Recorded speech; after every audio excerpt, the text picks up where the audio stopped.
Yes. सो बेटा group में message डाल देते हैं ताकि जो लोग नहीं ज्वाइन हुए हैं वो हो जाए। बहुत लोग ही सोच के हुए होंगे ना कि यार डाउट होंगे, छोड़ो कौन ज्वाइन करेगा।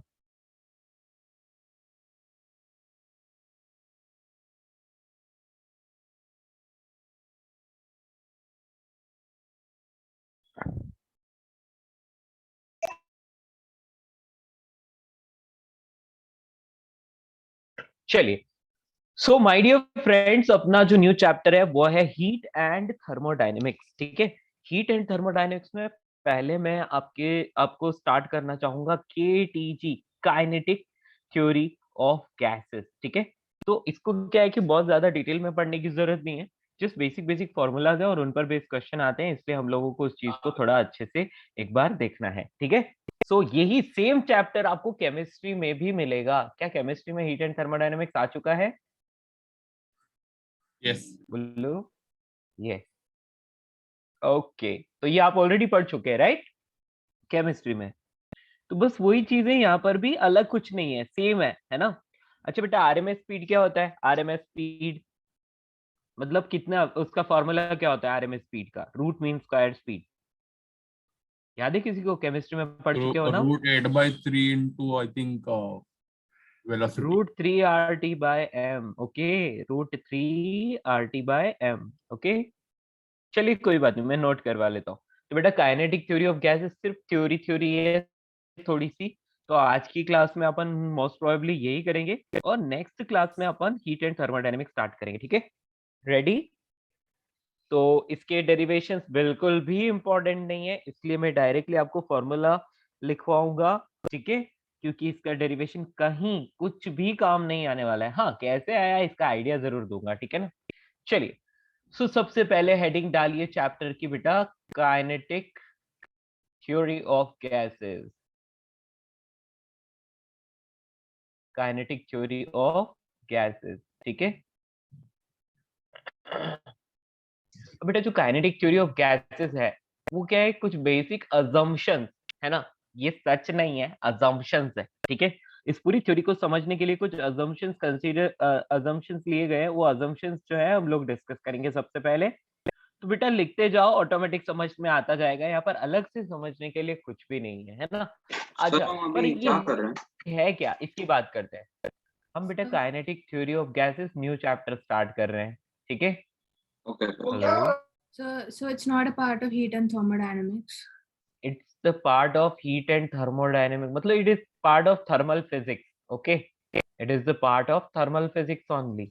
बट क्या है कि बेटा ये काइनेटिक थ्योरी ऑफ गैसेस से भी क्वेश्चन आते रहते हैं, इसलिए हम लोगों को इसको पढ़ना है। ठीक है, ये सिर्फ वन क्लास का चैप्टर है, आज की क्लास में ही खत्म हो जाएगा। ओके, और नेक्स्ट क्लास में हम लोग पढ़ेंगे द थर्मोडायनेमिक प्रोसेसेस। तो basically it is part of heat and thermodynamics only, but आप इसको एक सेपरेट टॉपिक डाल सकते हो, काइनेटिक थ्योरी ऑफ गैसेस। ठीक है, क्लियर? आप चाहे तो चैप्टर की हेडिंग हीट एंड थर्मोडायनेमिक्स डाल के उसमें सबसे पहली heading kinetic theory of gases भी डाल सकते हो, चलेगा। ओके, गॉट इट बच्चों? तो कुल मिलाकर अपना थर्मल फिजिक्स यानी कि हीट एंड थर्मोडायनेमिक्स स्टार्ट हो चुका है, और उसमें सबसे पहले हम लोग काइनेटिक थ्योरी ऑफ गैसेस करें। क्यों कर रहे हैं, क्यों? इसका रीजन ये है बेटा कि बार बार हम लोग डिस्कस करेंगे कि गैस प्रेशर एक्सर्ट करती है ना। गैस क्या करती है, किसी भी सिलेंडर में या किसी भी कंटेनर में आपने गैस को रख दिया तो सर वो या now my voice is Audible clearly? sir, और it is मेरी आवाज ठीक से cracking सुनाई in the they? middle. Still cracking? No, now it's okay. Now it's okay. Sir, and we चलिए, are doing a new chapter, no? हाँ बेटा new chapter बोला ना, heat and thermodynamics new chapter. Okay, sir. Okay. Okay बेटा, अपन start कर रहे हैं heat and thermodynamics. ठीक है, हीट एंड थर्मोडायनेमिक्स स्टार्ट कर रहे हैं। उस चीज को समझना है तो पहले आप लोगों को कुछ बेसिक्स पढ़ना होता है, और उस बेसिक्स में आता है काइनेटिक थ्योरी ऑफ गैसेस। तो basically we are studying kinetic theory of gases first. Clear? New book बनाने की जरूरत नहीं है, जिस बुक में आपने ये जो लेंस वाला किया था उसी में कंटिन्यू कर लो, ठीक है। वो वो चैप्टर पूरी तरह से कंप्लीट कर चुके हैं, उसमें कुछ बाकी नहीं है। अब let us start kinetic theory of gases. अब काइनेटिक थ्योरी ऑफ गैसेस में हम लोग क्या पढ़ेंगे, इसके बारे में सर बात करते हैं। बेटा हम सर लोग ये डिस्कस चैप्टर का करेंगे। नाम क्या, काइनेटिक थ्योरी ऑफ गैसेस है कि हीट एंड थर्मोडायनामिक्स है? ये भगवान, दोनों It's में से कुछ भी डाल actually दो बेटा, heat and चलेगा। thermodynamics, and that is a subpart मैंने called बोला kinetic कि theory of gases. यस बेटा, ये है हीट एंड थर्मोडायनेमिक्स, और इसका एक सबसे इम्पोर्टेंट पार्ट देखो, इसको इसको हम लोग कितने पार्ट्स में बांट रहे हैं। चलो मैं आपको और भी अच्छे से आइडिया देता हूँ, ठीक है। एक काम करो, आप लोगों को यदि ऐसा लग रहा है कि सर क्या कर रहे हो, बट चैप्टर के नाम में इतना कंफ्यूजन, पता नहीं चैप्टर में कितना कंफ्यूजन होगा। चलिए ठीक है, हीट एंड थर्मोडायनेमिक्स, ठीक है। यदि आप चैप्टर का नाम काइनेटिक थ्योरी ऑफ गैसेस भी डाल देते तो कोई दिक्कत वाली बात नहीं थी, ठीक है।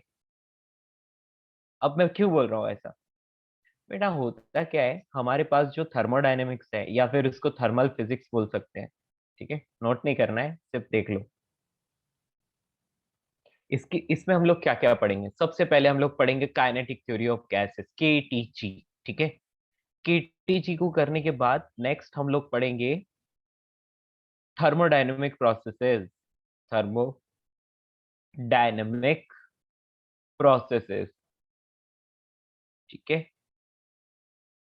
एंड लॉ, इसमें ही थर्मोडायनेमिक प्रोसेसेस के साथ ही लॉ ऑफ थर्मोडायनेमिक्स आ जाएंगे ना, लॉज ऑफ थर्मोडायनेमिक्स इसी में आ जाएंगे, ठीक है। फिर हम लोग बात करते हैं थर्मल एक्सपेंशन।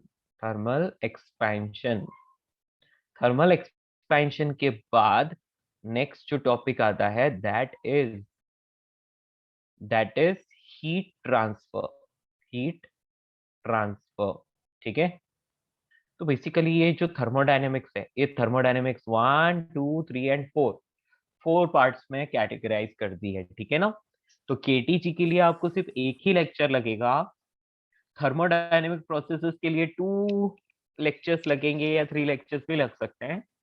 थर्मल एक्सपेंशन के लिए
ऑडिबल, ठीक है। So this is the heading of the chapter heat and thermodynamics, बस इतना ध्यान रखो, ज्यादा सोचने की जरूरत नहीं है, ओके। फर्स्ट पार्ट है इसका काइनेटिक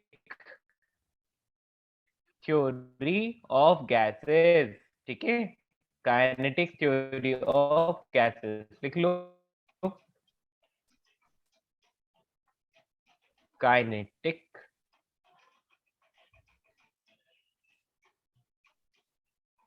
थ्योरी ऑफ गैसेस, ठीक है। ये सबसे फर्स्ट पार्ट है, तो इसको लिखेंगे। तो बेसिकली हम लोग काइनेटिक थ्योरी ऑफ गैसेस को सबसे पहले स्टडी करते हैं ताकि हमने को बाकी चीजें आसानी से समझ में आए, ठीक है। सो जल्दी से लिख लीजिए, kinetic theory of gases is based on is based on the following assumptions, ठीक है क्या मतलब कि आपको ये जो नीचे में assumptions बताने वाला हूँ, यदि ये बेसिक assumptions यदि आपको आते हैं तो आपको काइनेटिक थ्योरी ऑफ गैसेस आसानी से आ जाएगा, ठीक है। हाँ जी, अब देखो सबसे पहली चीज क्या है, सबसे पहली चीज ये है कि जितने भी गैस होती है, जो भी गैस है किसी भी कंटेनर में भर दी या जो भी गैस है, वो बहुत सारे छोटे छोटे छोटे छोटे मॉलिक्यूल से मिलकर बनी होती है ना। तो छोटे छोटे एटम्स या मॉलिक्यूल से मिलकर बनी हुई है, तो आपको क्या करना है, उनको ना उनको स्फेरिकल कंसीडर करना है। और स्फेरिकल भी कैसे, इलास्टिक स्फीयर्स। इलास्टिक स्फीयर्स का मतलब जो इलास्टिक कोलिजन करते हैं, मतलब जो आपस में कोलिजन करते हैं तो उनकी एनर्जी लॉस नहीं होती। तो सारे गैस मॉलिक्यूल्स को आप आइडेंटिकल कंसीडर करोगे, यानी कि सारे के सारे एक जैसे कंसीडर करोगे, और साथ ही साथ उनको इलास्टिक स्फीयर्स कंसीडर करोगे। समझ में आया? क्या मेरी बात समझ आई? गैस गैस प्रेशर क्यों डालती है? एक्चुअली गैस बहुत सारे मॉलिक्यूल से बन के बनी होती है, और सारे की वॉल से टकराते हैं। तो बेटा वो कंटेनर के वॉल से टकराएंगे तो वहां पर वो फोर्स एक्सर्ट करेंगे, और force per unit area is called pressure. तो यानी कि वहां पर प्रेशर एक्सर्ट करेंगे। Got it? किसी को कोई प्रॉब्लम? तो गैस क्या है, एक तरह का फ्लूइड है ना। गैस एक तरह का क्या है, फ्लूइड है, जो फ्लो कर सकता है वो फ्लूइड होता है, ठीक है। तो इसका मतलब गैस के लिए हम लोग प्रेशर स्टडी करते हैं, फोर्स नहीं, ठीक है। चलिए दोस्तों, तो सबसे पहला अजम्पशन लिखिए नंबर 1, या फिर डायरेक्टली ऐसे स्टार मार्क करके अजम्पशंस लिख सकते हैं। सबसे पहले a gas consists of very large number of very large number of molecules। मतलब एक गैस में बहुत सारे मॉलिक्यूल्स होते हैं, ठीक है। So your voice is cracking in These between. molecules are identical. These molecules are identical. तो ओके बेटा, मैं वैसे आपकी लिख रहा आवाज हूँ क्रैक स्क्रीन हो रही है, पर। बहुत सुनाई ओके नहीं दे रहा। बेटा, अभी इसमें समझने का कुछ भी नहीं है, so I am just writing. Okay, अभी सुनाई दे रहा है? Yes, sir. Gas consists of very large number of molecules. These molecules are identical. ठीक है, ये आइडेंटिकल है। इसके बाद आप लिख सकते हैं perfectly elastic, perfectly elastic and hard spheres. मतलब आपको गैस मॉलिक्यूल्स को क्या करना है, आपको identical, perfectly elastic and hard spheres consider करना है, ठीक है। और यहां पर लिखेंगे दे आर,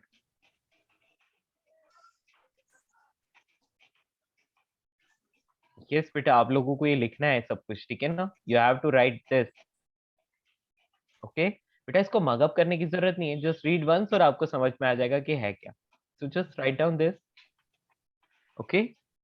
सो क्यों क्यों लिखवा रहा हूँ बेटा, इसलिए लिखवा रहा हूँ, कभी जैसे कि आपको आ गया क्वेश्चन, और उस क्वेश्चन, वो क्वेश्चन थ्योरेटिकल है ना, कि which of the following points are related to, या which of the following statements are related to the kinetic theory of gases, है ना। सो उसमें फिर आपको ये पॉइंट्स रीड करके और आइडेंटिफाई करने पड़ेंगे।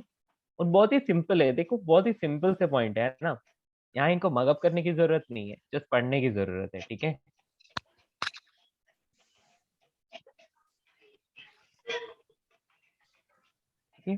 So they are so small that the volume of molecules is negligible. Molecules is negligible as compared to the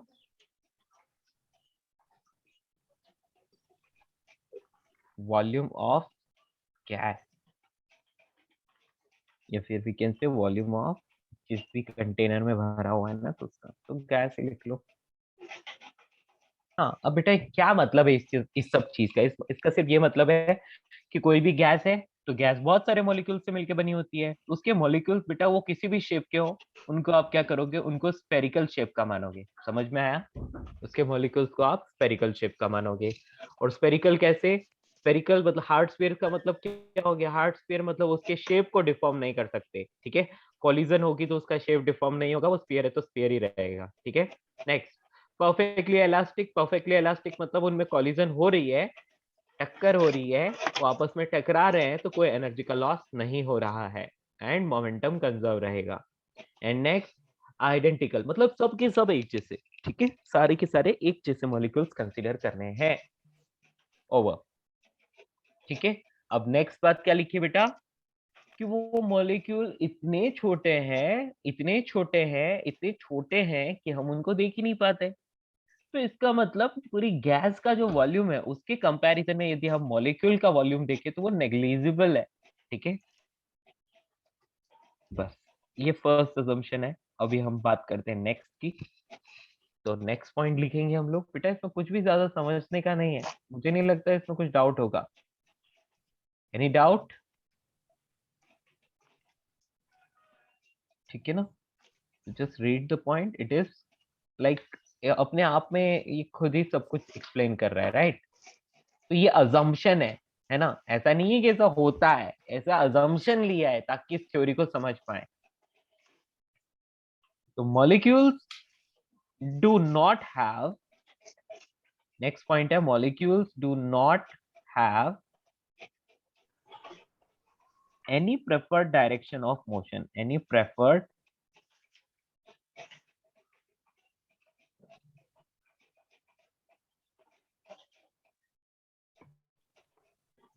yeah, so next point लिख रहे हैं, molecules do not have any preferred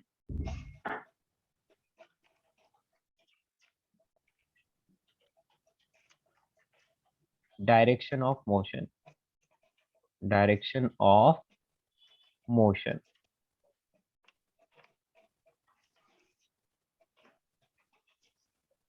okay, and the motion is completely random, motion is completely random। इसका कहने का मतलब ये है बेटा कि देखो एक कंटेनर में जैसे गैस भर रखी है ना, लेट्स से ये कंटेनर है, इसमें गैस भर रखी है, तो मैं एक मॉलिक्यूल को कंसीडर कर लेता हूँ। बेटा इस मॉलिक्यूल की कोई प्रेफर्ड डायरेक्शन नहीं होती कि इसको सिर्फ और सिर्फ एक्स डायरेक्शन में या वाई डायरेक्शन में या जेड डायरेक्शन में मूव करना है, ऐसा कुछ नहीं होता, ठीक है।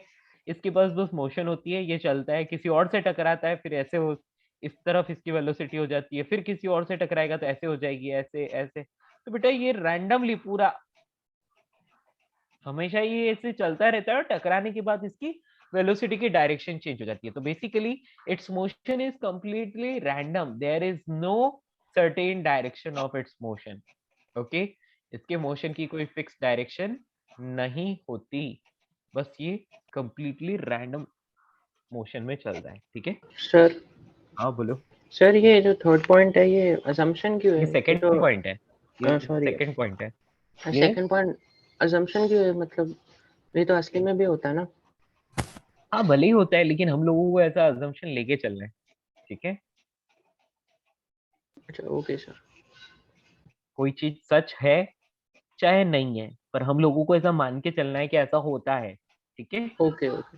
हाँ, हो सकता है कुछ चीजें इसमें 100% करेक्ट हो, कुछ चीजें इसमें पार्शियली करेक्ट हो, लेकिन अपने को इसको उस थ्योरी को समझने के लिए उसी को फॉलो करना है, ठीक है। Yes, so molecules do not have any preferred direction of motion, मतलब उनकी कोई फिक्स प्रेफर्ड डायरेक्शन नहीं है, वो कंप्लीटली रैंडम मोशन होती है, ठीक है।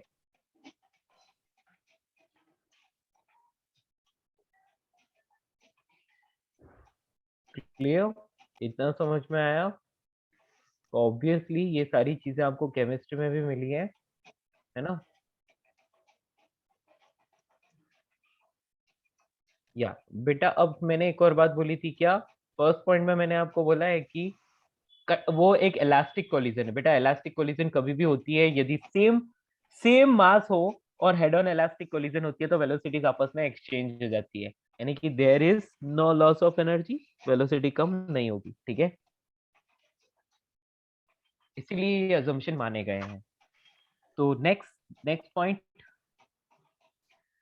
सी, this molecules travel in straight lines. This molecules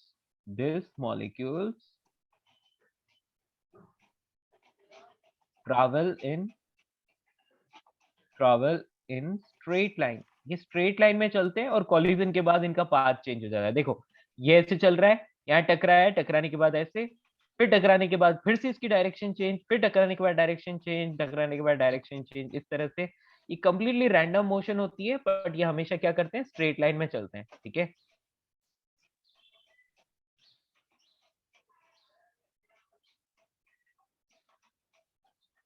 got it. तो इतनी सी चीजें थी, ये सिर्फ 3 पॉइंट्स लिखे हैं हमने, ठीक है। Kinetic theory of gases is based on the following assumptions. First assumption क्या था, gas consists of large number of molecules। किसी भी गैस में बहुत सारे molecules होते हैं और molecules को आपको identical लेना है, यानी सब एक जैसे, perfectly elastic, यानी कि जब वो आपस में टकराएंगे तो उनकी वेलोसिटी डिक्रीज नहीं होगी, यानी कि उनका मोमेंटम कंजर्व रहेगा, एनर्जी कंजर्व रहेगी, ठीक है। और फिर हार्ड स्फीयर्स, तो बेटा वो हार्ड स्फीयर्स हैं। और next, they are so small that the volume of the molecule is negligible compared to the volume of gas, ठीक है। next, molecules do not have any preferred direction of motion। कोई उनकी preferred direction नहीं है, बस वो randomly move करते हैं along a straight line, ठीक है। तो molecules travel along a straight line, ठीक है। जितने भी molecules हैं बेटा वो straight line में motion करते हैं, लेकिन कब तक, जब तक वो किसी और molecule से या wall से टकरा ना जाए, ठीक है। तो पहले तो वो कोशिश करते हैं कि स्ट्रेट लाइन में चले, तो they moves along a straight line, and उसके बाद क्या होता है, इन फ्री मोशन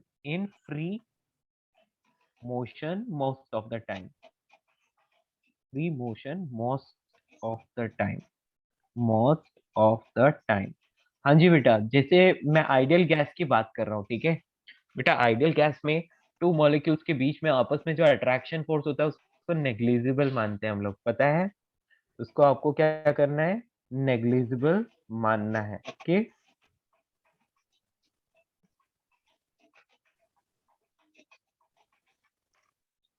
हाँ बेटा, विदाउट कोलिजन इसकी डायरेक्शन चेंज नहीं होती, ठीक है। कोलिजन होने पर ही इसकी डायरेक्शन चेंज होती है।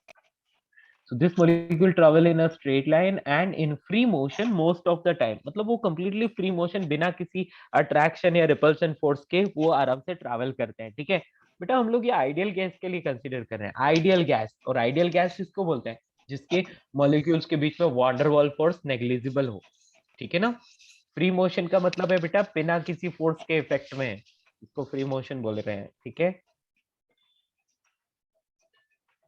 वैसे तो गैस का एक मॉलिक्यूल दूसरे मॉलिक्यूल को अट्रैक्ट करता है, लेकिन जब हम आइडियल गैस कंसीडर करते हैं बेटा, तो आइडियल गैस के मॉलिक्यूल्स एक दूसरे को अट्रैक्ट नहीं करते हैं, उनमें वंडर वॉल फोर्स नेग्लिजिबल होते हैं, ओके। पढ़ा होगा केमिस्ट्री में। आइडियल गैस क्या होती है, ऐसी गैस जिसके मॉलिक्यूल्स के बीच में जो वंडर वॉल फोर्स है, अट्रैक्शन फोर्स है, वो नेग्लिजिबल हो, ठीक है ना सर। सर तो लाइक रियल लाइफ में जब लाइक अट्रैक्शन फोर्स होता है मॉलिक्यूल्स के बीच में, तो they can take a curve path also ना। हाँ बेटा, अट्रैक्शन होगा तो वो एक दूसरे की तरफ मूव करेंगे ना, हाँ ठीक है ना। But like they can take लेकिन कर्व आल्सो ना अराउंड। हेलो। यस बट हम लोगों को यही अजम्पशन लेके चलना है अपनी थ्योरी को समझने के लिए, ठीक है ना। एक्चुअली मैं कर्व पाथ को क्यों नहीं बोल रहा हूँ, देखो इसका रीजन क्या है। इस गैस में बहुत सारे मॉलिक्यूल्स है, अभी ये यहाँ से यहाँ तक ये है ना। आप समझ सकते हो 1 mm 2 mm या इससे भी कम डिस्टेंस ट्रैवल करके वो दूसरे से टकरा जाता है ना। यस। तो बेटा इसके लिए क्या कर्व्ड पाथ और क्या स्ट्रेट पाथ, स्ट्रेट ही मानोगे ना, समझ आया यस सर, या तो आइडियल गैस है ना, अट्रैक्शन ही नहीं है। यस, बहुत सारे मॉलिक्यूल्स हैं और बहुत छोटी सी डिस्टेंस ट्रैवल करने पर ही, ऐसा तो है नहीं कि उनको 1 मीटर 2 मीटर डिस्टेंस ट्रैवल करनी है ना। वो तो बहुत ही स्मॉल डिस्टेंस 1 mm पर भी दूसरे से टकरा जाएगा, इसलिए हम लोग स्ट्रेट लाइन ही मान के चलते हैं, ठीक है। चलिए, so the molecules travels in a straight line and most of the time in free motion, ठीक है। and उसके बाद मैं बोल रहा हूँ the time of collision between any two molecule is very small. The time of collision, time of collision, yes देख bro, मैं आज ना मैं सारा जो भी बैकलॉग है सब क्लियर करने bro. की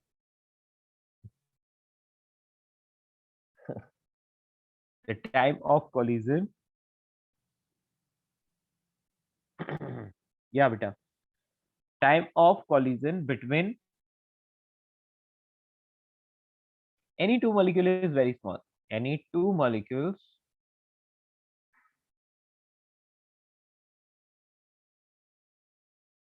is very small. बेटा बहुत स्मॉल होता है ना, लाइक माइक्रो सेकेंड टाइप का, क्योंकि इतने सारे गैस मॉलिक्यूल एक छोटे से कंटेनर में, तो वो सब आपस में टकराते रहते हैं। तो बेसिकली देखो, आप सोच सकते हो कि उनके बीच की डिस्टेंस ही इतनी कम है, तो उनके बीच में कॉलिजन के बीच में टाइम भी बहुत ही कम लगेगा, ठीक है।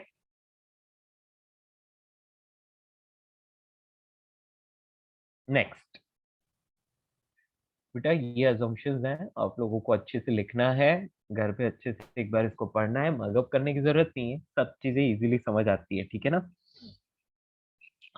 Next, the collision between the molecules and the walls of the container is perfectly elastic, यानी कि जो molecules के बीच में आपस में collision होती है उसको भी perfectly elastic consider करना है, और walls के साथ यानी कि कंटेनर की वॉल से जो molecules टकराते हैं वो collision भी आपको perfectly elastic ही consider करनी है, ठीक है।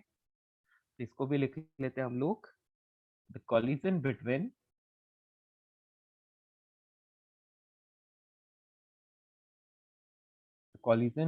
the molecules and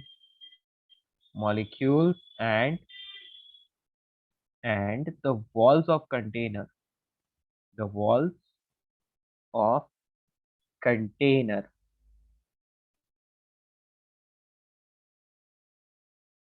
is perfectly elastic, is perfectly elastic, ठीक है बेटा। ये assumption आपके एनसीईआरटी में भी गिवन होंगे, एंड इसका मीनिंग क्या है? It means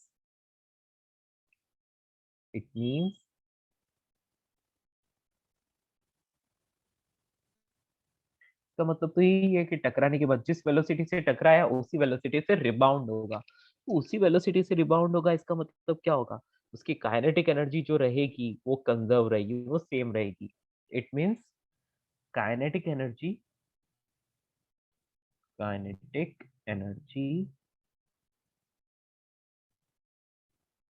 of each molecule remain conserve, या फिर kinetic energy is conserve, directly लिख लो, is conserve after each collision.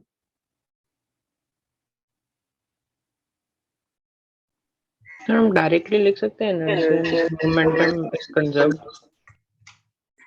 Momentum conserve रहेगा, वो तो बेटा वो कॉलिजन में मोमेंटम तो कंजर्व रहता ही है, लेकिन आपको ये इस चीज को लिखना है बेटा, जैसा मैंने लिखा है वैसे ही लिखो, ठीक है। काइनेटिक एनर्जी Okay, उसकी कंजर्व रहती है, काइनेटिक एनर्जी और मोमेंटम तो अलग चीज है, ठीक है। मोमेंटम तो वैसे भी कंजर्व रहता है कभी भी कॉलिजन होती है तो, कॉलिजन चाहे इलास्टिक हो चाहे ना हो, मोमेंटम उसके बाद भी कंजर्व ही रहता है। okay sir.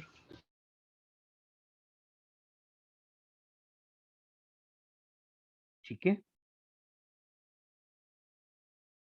या अब देखो, पार्टिकल्स एक ही पार्टिकल है और वो टू कॉलिजन्स कर रहा है, क्या कर रहा है? टू कॉलिजन्स कर रहा है। तो उसकी टू कॉलिजन्स के बीच में जितना पाथ वो ट्रैवल करता है ना, उसको मीन फ्री पाथ बोलते हैं, उसको मीन फ्री पाथ बोलते हैं। तो चलिए देखते हैं, लिख लेते हैं इस चीज को भी जल्दी से। The path travelled by the molecule, the path travelled by the molecule, thermodynamics बहुत अच्छा चैप्टर है, सिंपल चैप्टर है, अच्छे से एक बार समझ लो, क्वेश्चन भी हो जाते हैं आसानी से। So the path traveled by the molecules, chemistry का पता नहीं, फिजिक्स का अच्छा है, ठीक है। Path traveled by the molecule between two successive collision, या between two collision भी लिख लो, क्या है। Between two collision is perfectly elastic, वो तो हमें पता ही है। इसको अच्छा पाथ ट्रैवल की बात करें, हाँ, तो path travel by the molecule between two collision is called mean free path. Mean free path, बेटा मीन फ्री पाथ को ना इस सिंबल से रिप्रेजेंट कर रहे हैं हम लोग, लैम्बडा से रिप्रेजेंट करते हैं कई बार। चलो छोड़ो, सिंबल वगैरह बाद में देखेंगे, अलग अलग जगह अलग अलग यूज करते हैं वैसे तो। मीन फ्री पाथ, ठीक है। And motion of molecules is governed by Newton's laws of motion, मतलब न्यूटन्स लॉ ऑफ मोशन तो आपको फॉलो करना ही है ना। The motion of molecules is governed by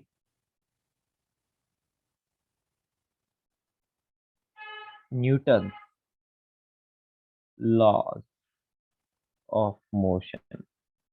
बेटा मतलब कहने का मतलब यह है कि आप न्यूटन्स लॉ को यहाँ पर हमेशा कंसीडर करोगे। कहने का मतलब यह है कि जैसे कि momentum F is equals to dp by dt है ना, force is equals to rate of change of momentum होता है, ये न्यूटन्स लॉ है, तो इसको आप इग्नोर नहीं कर सकते, है ना।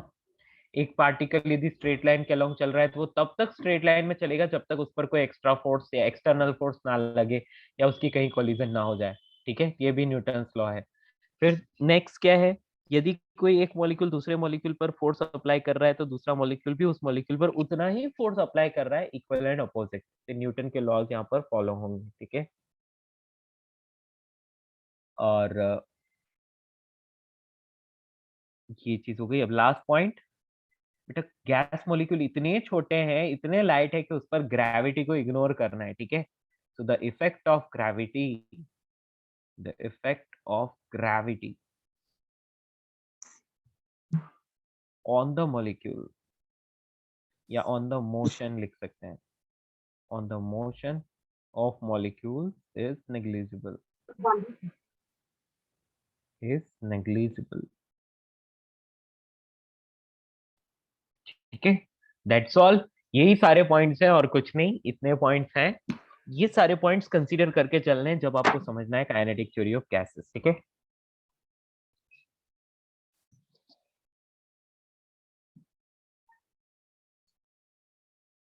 कि बच्चों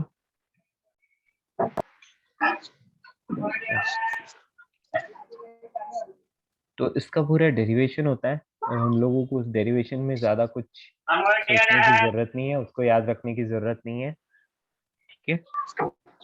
मैं बस आपको आइडिया दे दूंगा और उसके बाद डायरेक्टली फॉर्मूला नोट करवाऊंगा, क्योंकि फॉर्मूला ही हमारे काम का है, डेरिवेशन ना कहीं यूज होगा ना कोई पूछेगा।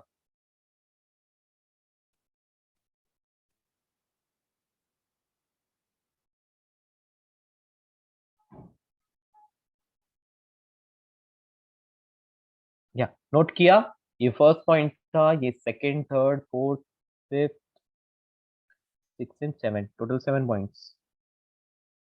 Note it down fast.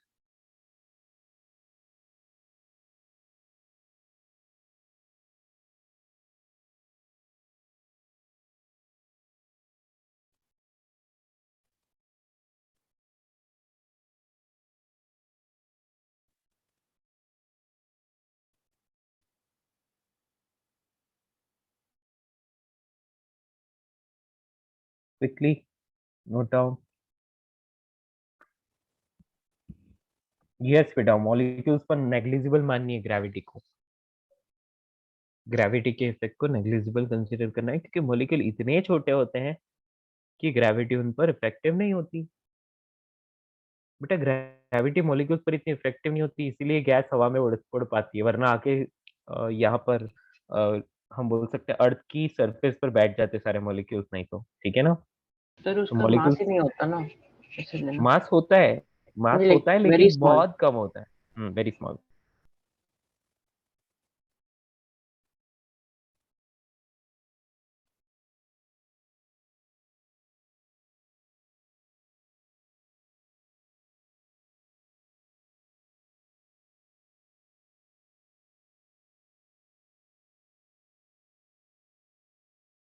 Sir property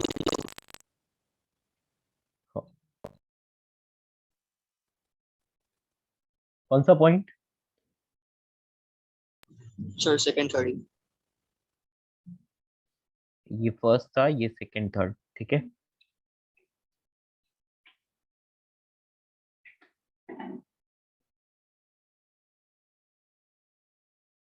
Sir, hmm, sir, when we say something is like perfectly elastic, तो हम उसके collisions को refer करेंगे ना? हाँ, यस। Okay. तो वो है ना कि ऊपर वाले जो molecules है वो elastic collisions करे तो energy and momentum is conserved. Yes, Okay.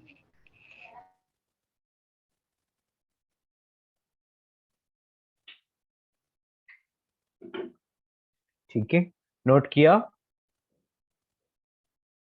Yes sir lower part please.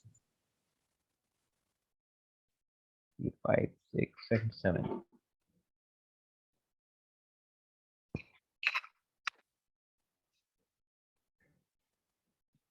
Okay, इन सबको नोट कर लो, फिर हम आगे चलते हैं। अब समझते हैं एक्सप्रेशन फॉर द प्रेशर, यानी कि गैस का प्रेशर का फॉर्मूला क्या है and all.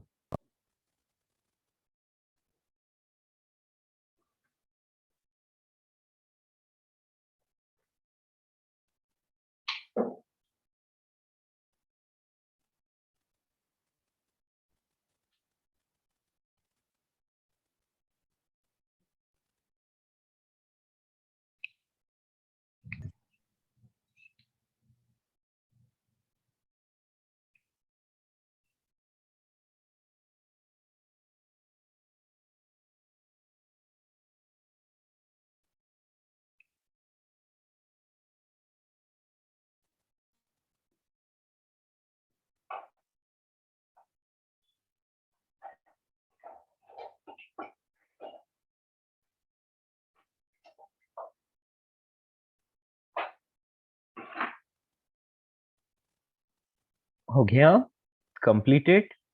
Yes, sir. Yes okay दोस्तों, या तो अब यहाँ पर हम लिख लेते हैं expression for the pressure of the gas. तो यहाँ पर डायरेक्टली लिख लेते हैं pressure of the gas, pressure of the gas, ठीक है। देखो होता क्या है, हम लोग कंसीडर कर सकते हैं कि ये एक कंटेनर है जो कि क्यूबिकल शेप का है, कंप्लीटली क्यूब।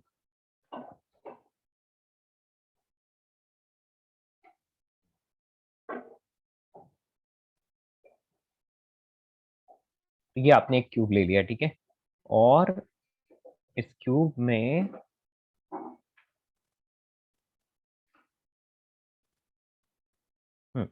अब इस क्यूब में क्या होता है, बहुत सारे गैस मॉलिक्यूल्स होते हैं। तो आप यहाँ पर एक गैस मॉलिक्यूल ऐसे कंसीडर कर लोगे। अब इसकी हर एक साइड जो है वो एल लेंथ की है, और आपको ये बताना है कि इस कंटेनर में इस गैस की वजह से प्रेशर कितना होगा, है ना। सो बेटा मैं आपको ये बोल रहा हूँ बेटा कि सारे पॉइंट्स जो है आपको अच्छे से रीड करने हैं, ठीक है। ये अच्छे से सारे पॉइंट्स रीड करने और समझने हैं जो ऊपर लिखे थे। उनमें कुछ भी ऐसा नहीं है जो आपको समझ में नहीं आएगा, बहुत इजी सी चीज है, ठीक है, पढ़ते ही समझ में आ जाएगा। हाँ जी बेटा, तो अब मैं इसकी बात कर रहा हूँ बेटा कि इसमें आप क्या कंसीडर करोगे। लेट्स से ये एक्स डायरेक्शन है, ये वाई डायरेक्शन है, और मान लो कि अंदर की तरफ या चाहे इस तरफ जेड डायरेक्शन है ना, एक्स वाई एंड जेड, ठीक है। तो ऐसा आप कंसीडर कर लोगे। तो अब इसके एक्स डायरेक्शन में भी कुछ वेलोसिटी होगी, इसकी वाई डायरेक्शन में भी कुछ वेलोसिटी होगी, और जेड डायरेक्शन में भी कुछ वेलोसिटी होगी, ठीक है। तो अब हम एक पर्टिकुलर डायरेक्शन को कंसीडर करके क्या कंसीडर करेंगे बेटा कि लेट से वो इस वॉल से लेकर इस वॉल तक, है ना। वैसे तो वो बहुत सारी कोलिजन फेस करके जाता है, लेकिन हम क्या कर लेते हैं, एक ऑन एन एवरेज ले लेते हैं कि चलो यदि वो कोलिजन नहीं कर रहा है तो वो यहाँ से लेकर यहाँ तक क्या करता है, मूव कर जाता है, ठीक है। और मूव करके क्या करता है, वहां पर वो कोलिजन करता है, वॉल से कोलिजन करता है, ठीक है। तो इस तरह से वो जब वॉल से कोलिजन करता है तो वो वॉल पर एक फोर्स एक्सर्ट करता है, वो वॉल पर एक फोर्स एक्सर्ट करता है, ठीक है। और उसी फोर्स की वजह से force per unit area is what, force per unit area is what बेटा? Pressure, right? कोई Yes, दिक्कत? sir. या तो बेटा इसका पूरा डेरिवेशन है जो कि आपकी एनसीईआरटी में गिवन होगा, और हम लोगों को बेटा इस डेरिवेशन के पीछे टाइम नहीं वेस्ट करना है, इसलिए मैं उसको आपको ज्यादा नहीं एक्सप्लेन कर रहा हूँ, समझ रहे हो? तो मैं आपको उसके लिए डायरेक्टली फॉर्मूला लिखवा रहा हूँ कि एक गैस जो है वो किसी कंटेनर में कितना प्रेशर एक्सर्ट करती है। Okay, got it? आई बात समझ? किसी को कोई तकलीफ? ठीक है ना? तो मैं यहाँ पर डायरेक्टली लिख रहा हूँ द प्रेशर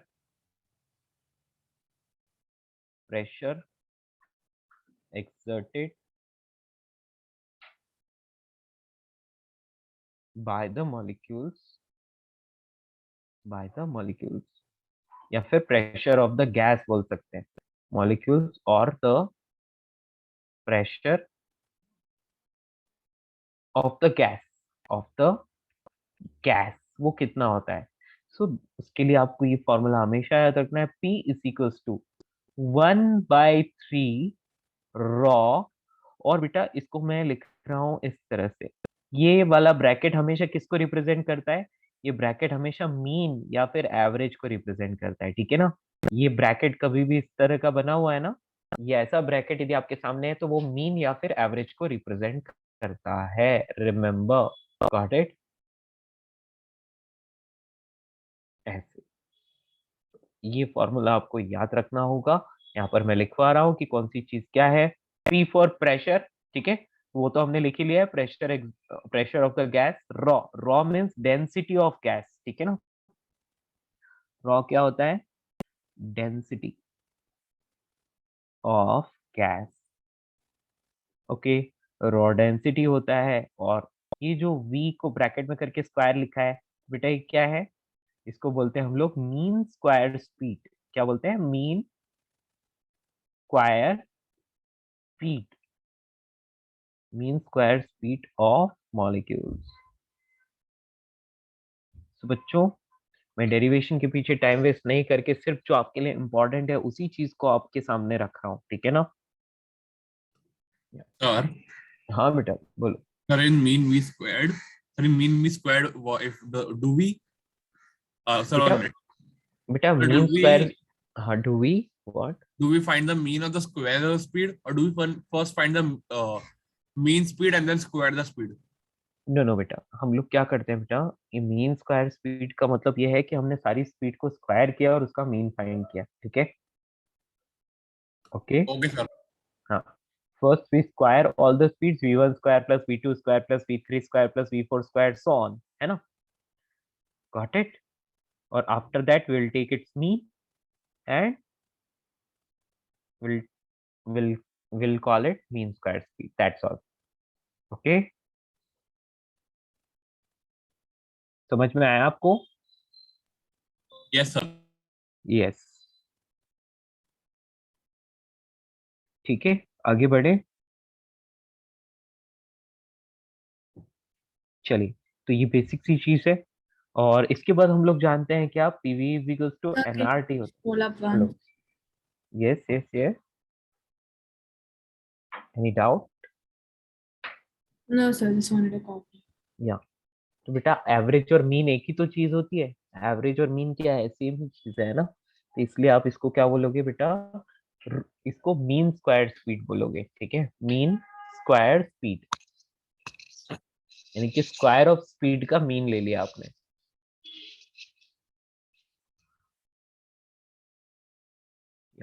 तो इतना नोट कर लो, फिर हम आगे बढ़ते हैं।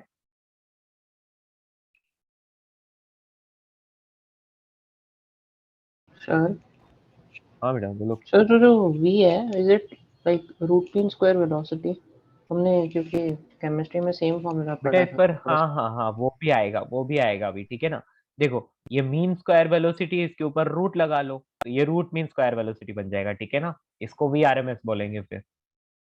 तो Okay. अभी इसके ऊपर रूट नहीं लग रहा है, तो ये सिर्फ मीन स्क्वायर वेलोसिटी है, ठीक है? Okay, sir. या वो नहीं लेते वो स्मॉल चाचू का है ना, स्मॉल चाचू स्टडी। चलिए बेटा, म्यूट रखो, आपके बैकग्राउंड में यदि नॉइस है तो म्यूट रखो बेटा। प्लीज स्क्रॉल अप, स्क्रीनशॉट ले लो। ये पॉइंट्स भी only this or you want that those points हाँ, also? सर वो प्रेशर वाला। हाँ तो प्रेशर वाला तो यही है बेटा, इसके लिए स्क्रॉल करने की जरूरत नहीं पड़ेगी। अच्छा 1 मिनट, 1 मिनट रुको। हाँ जी, अब ले लो स्क्रीनशॉट। ठीक है, हो गया। हो गया। अब मैंने बोला कि बेटा यहाँ पर आपको मीन स्क्वायर स्पीड मिल गई, अब आपको फाइंड करना है काइनेटिक एनर्जी, है ना। आपको क्या फाइंड करना है? Kinetic energy. तो वैसे आइडियल गैस की इक्वेशन आप जानते हो, है ना। यहाँ पर मैं आपको सिर्फ एक चीज लिखा रहा हूँ, आइडियल गैस इक्वेशन जो आप केमिस्ट्री में बार बार पढ़ते हो, तो वही चीज है यहाँ पर भी, कुछ अलग नहीं है, वही चीज है ना।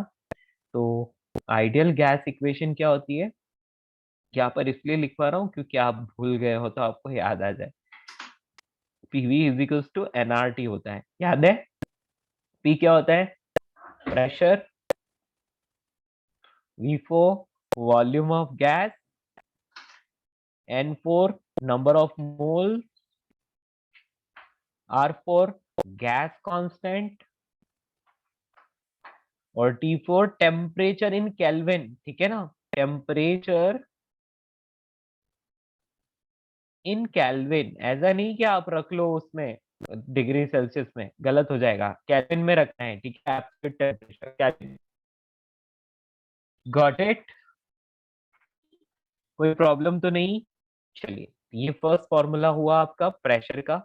अभी प्रेशर और इसमें और भी रिलेशन फाइंड करेंगे, पर नेक्स्ट लिखते हैं पहले total kinetic energy. Kinetic energy,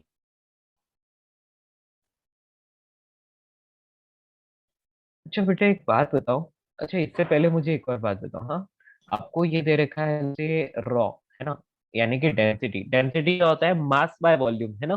तो यदि आपको वॉल्यूम दिया और मास दिया है तो डेंसिटी कैसे फाइंड करोगे? Density is mass by volume, है ना। तो वो चीज आपको याद रहना चाहिए। पता है ना आपको, बचपन में पढ़ा था।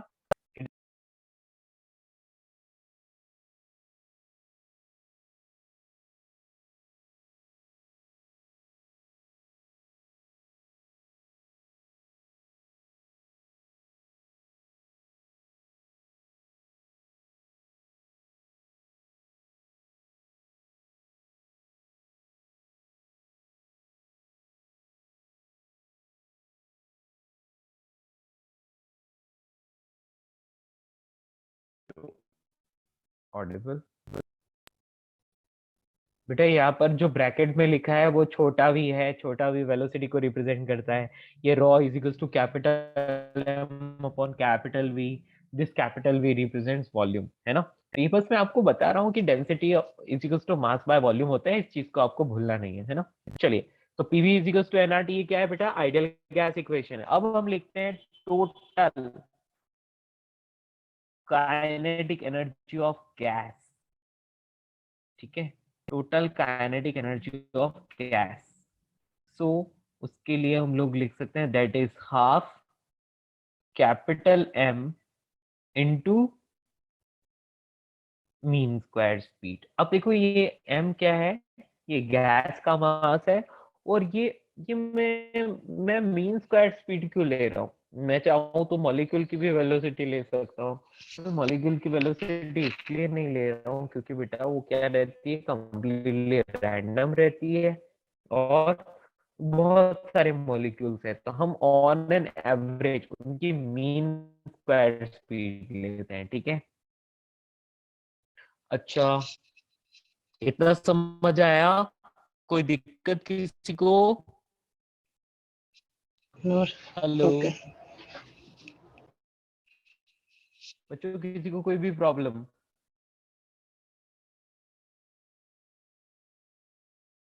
अब यहाँ पर हम लोगों को पता है क्या कि काइनेटिक एनर्जी ऑफ गैस क्या होता है? Half M V square. और हम एक और बात जानते हैं क्या, कि अभी अभी आपने पढ़ा था कि प्रेशर की जो वैल्यू होती है वो 1/3 रॉ वी स्क्वायर होती है ना।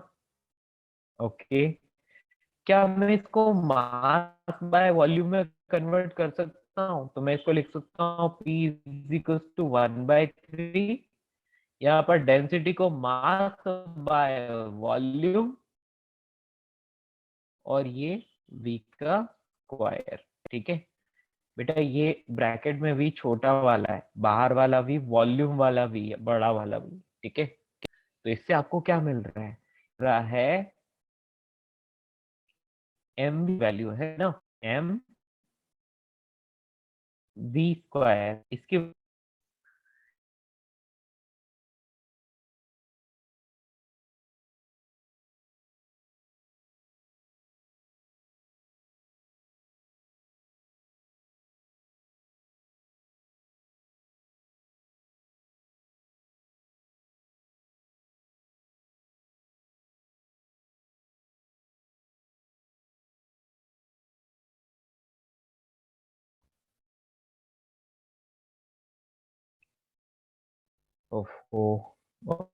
this net problem। हाँ जी बच्चों, ये ऊपर वाली स्टेप आपको समझ में है, ये वाली, ये Sir, capital M will be total mass of gas. No? Density को हम लिख सकते हैं मास बाय वॉल्यूम। ओके, तो मैंने लिख लिया capital M upon capital V मास। हाँ बेटा, यस, ठीक है। तो ये 1/3 m अपॉन V और ये मीन स्क्वायर स्पीड, ये स्क्वायर अंदर आएगा ऐसे, ये होता है मीन स्क्वायर स्पीड। तो बेटा mass into mean square speed की वैल्यू 3pv के बराबर हो गई, और काइनेटिक एनर्जी तो हाफ mv स्क्वायर के बराबर होती है ना, तो वहां पर वैल्यू रख दी, तो ये 3/2 pv के बराबर मिल गया। इस फॉर्मूला को याद रखना, it's an important formula. Kinetic energy of gas 3/2 pv, ठीक है, याद रहेगा। P for pressure of gas and V for volume of gas, मतलब जिस भी कंटेनर में भरा हुआ है ये गैस उसका वॉल्यूम, तो वॉल्यूम ऑफ गैस।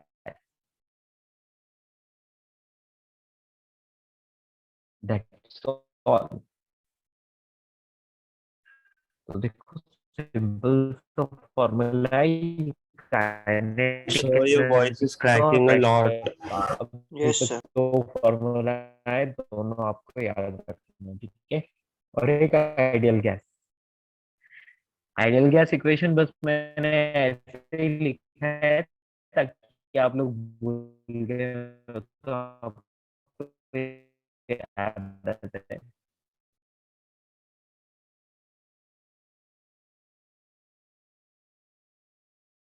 ठीक है, तो ये था अपना प्रेशर ऑफ गैस जो आप पहले लिख चुके थे।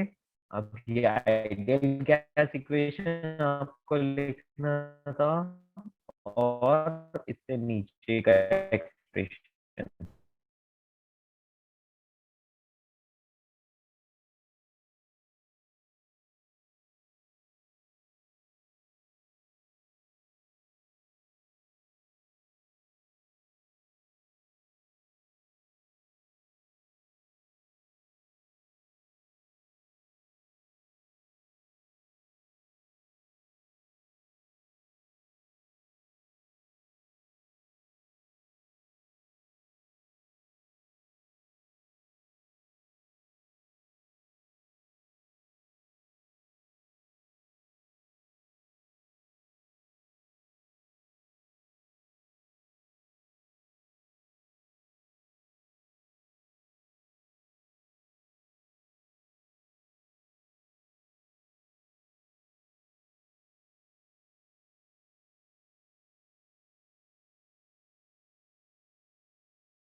एक मिनट दोस्तों, भी ठीक हो जाएगा ना, just wait for some time.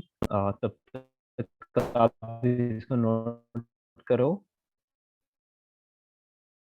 अभी इंटरनेट सेटल हो जाएगा,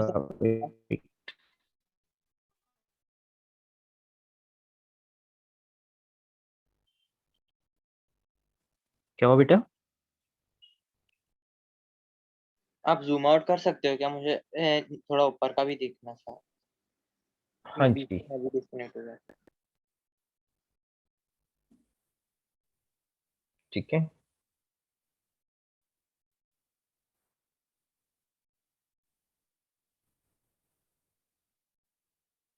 नो बेटा, ये कंप्लीटली डिफरेंट सेक्शन है, इसमें कहीं पर भी रे ऑप्टिक्स यूज नहीं होगा।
ये दोस्तों, अभी ठीक है? Yes sir. सो प्यारे दोस्तों, ये सारी चीजें आपने नोट की? One minute, sir. यस बेटा, m is total mass of gas, but उस फॉर्मूला से ज्यादा जो है नीचे काइनेटिक एनर्जी का मैंने 3/2 pv लिखा ना, ये बहुत ही इंपॉर्टेंट है ना, तो इस चीज को ही आप कंसीडर करो, ठीक है? मतलब कि ये फॉर्मूला मेन फॉर्मूला है।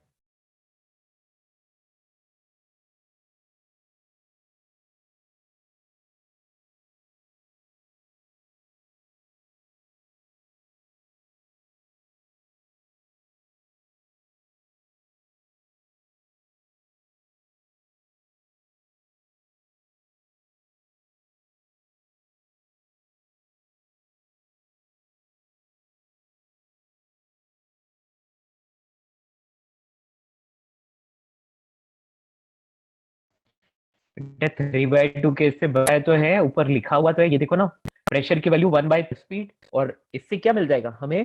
हमें mass into mean square speed की वैल्यू कितनी मिल गई? 3 pv, है ना? तो अपने को पता है कि kinetic energy half mv square होता है, तो इसका मतलब हाफ से मल्टीप्लाई करना पड़ेगा ना, तो 3/2 pv हो गया। गॉट इट दोस्तों? कोई प्रॉब्लम?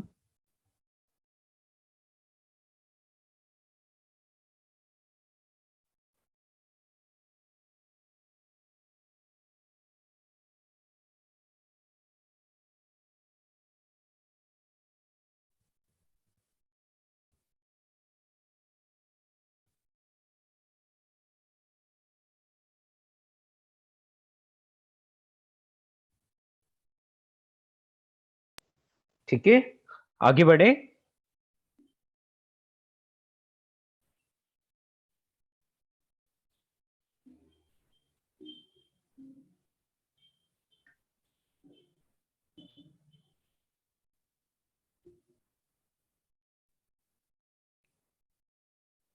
या तो ये बेसिक सी चीज थी, इतना सही है, ज्यादा कुछ है नहीं, इसलिए टेंशन लेने की जरूरत नहीं है, ठीक है? और छोटे छोटे फॉर्मूलाज हैं, बहुत ज्यादा फॉर्मूलाज भी नहीं है कि आप रे ऑप्टिक्स की तरह, इतने ज्यादा फॉर्मूलाज भी नहीं है कि आप उलझ उलझ जाओ, है ना? बस इस काइनेटिक थ्योरी ऑफ गैसेस में कुछ फॉर्मूलाज है जो आपको ध्यान रखने हैं, उसके बाद नेक्स्ट चैप्टर में प्रोसेसेस सीखनी है। चलिए, तो ये चीज आपको समझ में आ गई। अब मैं आगे बढ़ता हूँ, ठीक है? ये आपकी ट्रांसलेशनल काइनेटिक एनर्जी ऑफ ये गैस हो गया। ये किसका हो गया बेटा? ये गैस के एनर्जी को रिप्रेजेंट करता है, ठीक है ना? देखो मैंने यहाँ पर लिखा हुआ है ऊपर, total kinetic energy of gas, इसके नीचे अंडरलाइन कर लेना बेटा, काइनेटिक एनर्जी ऑफ गैस, ठीक है ना, मतलब ये पूरी गैस की काइनेटिक एनर्जी को रिप्रेजेंट करता है, ठीक है। तो ये कंप्लीट गैस के लिए। अब कोई आपसे पूछे कि मुझे पूरी गैस के लिए नहीं चाहिए, मुझे तो सिर्फ एक मॉलिक्यूल के लिए चाहिए, ठीक है, तो क्या करोगे? तो चलिए इसको हम थोड़ा और आगे एक्सपेंड करते हैं। बेटा आपको पता ही है पीवी इक्वल्स टू एनआरटी होता है ना, क्या होता है? पीवी इक्वल्स टू एनआरटी होता है, आपको पता है ये चीज, इसलिए आप क्या कर सकते हो, क्या काइनेटिक एनर्जी को ऐसे नहीं लिख सकते? Total kinetic energy is equals to 3/2 PV की जगह आप लिखोगे N R T. Can we do that?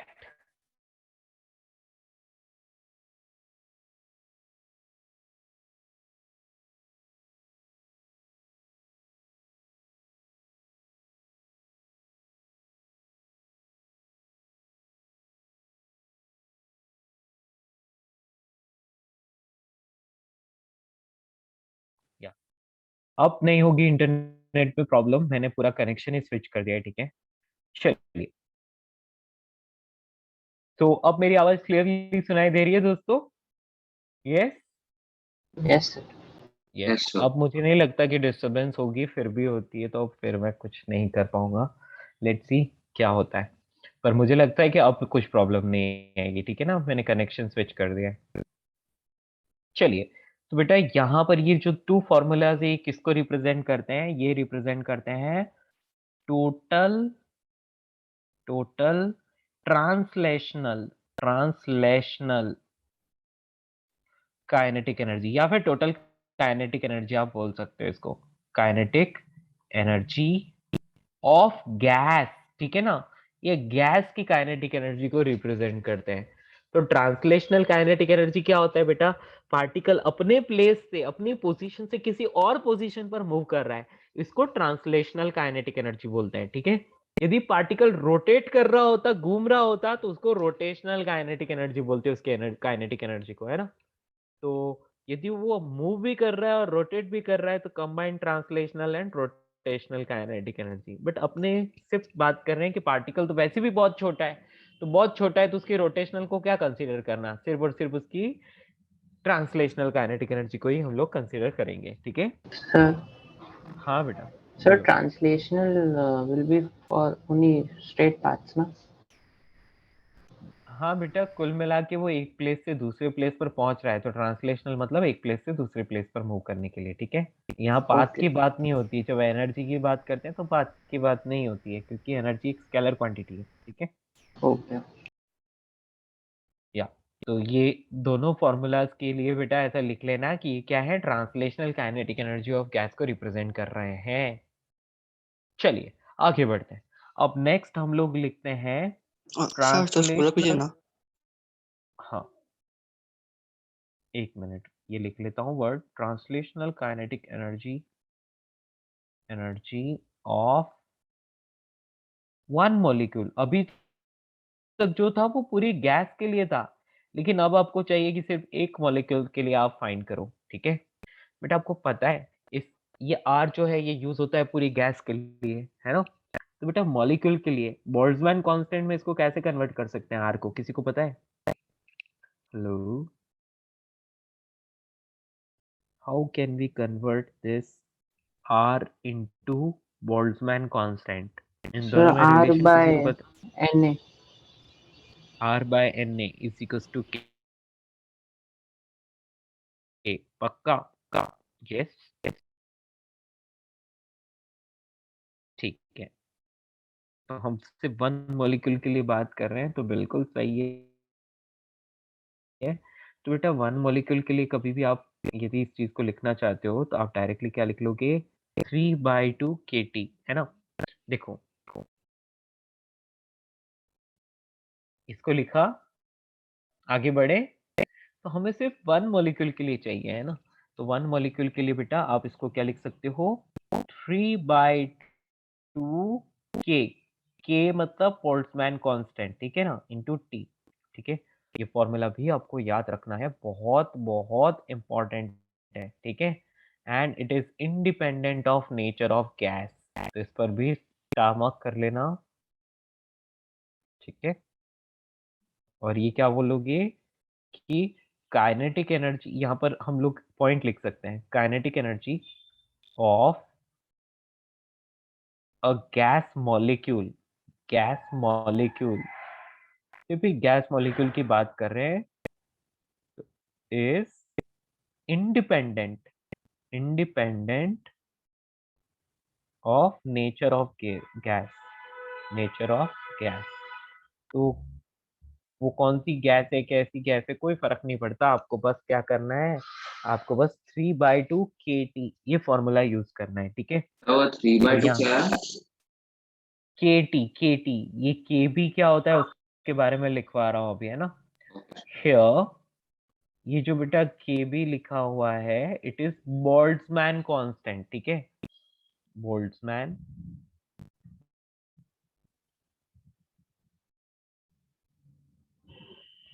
Constant, ठीक है।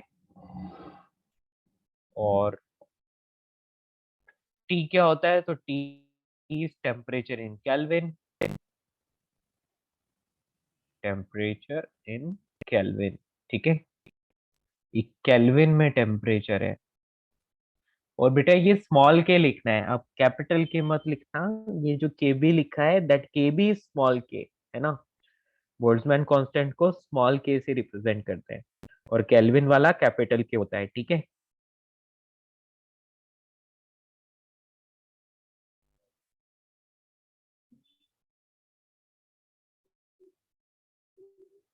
कोई प्रॉब्लम?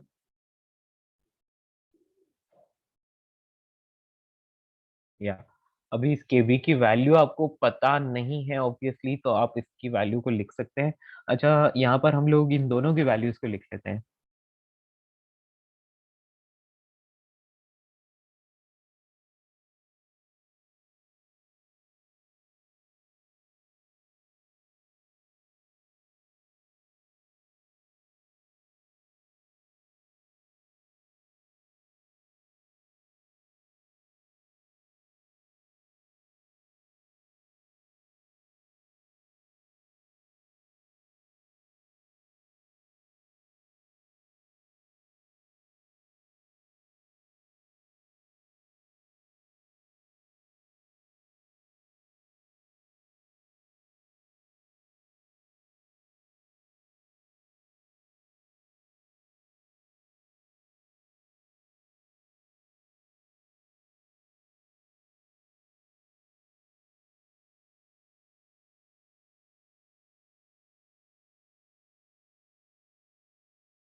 यस।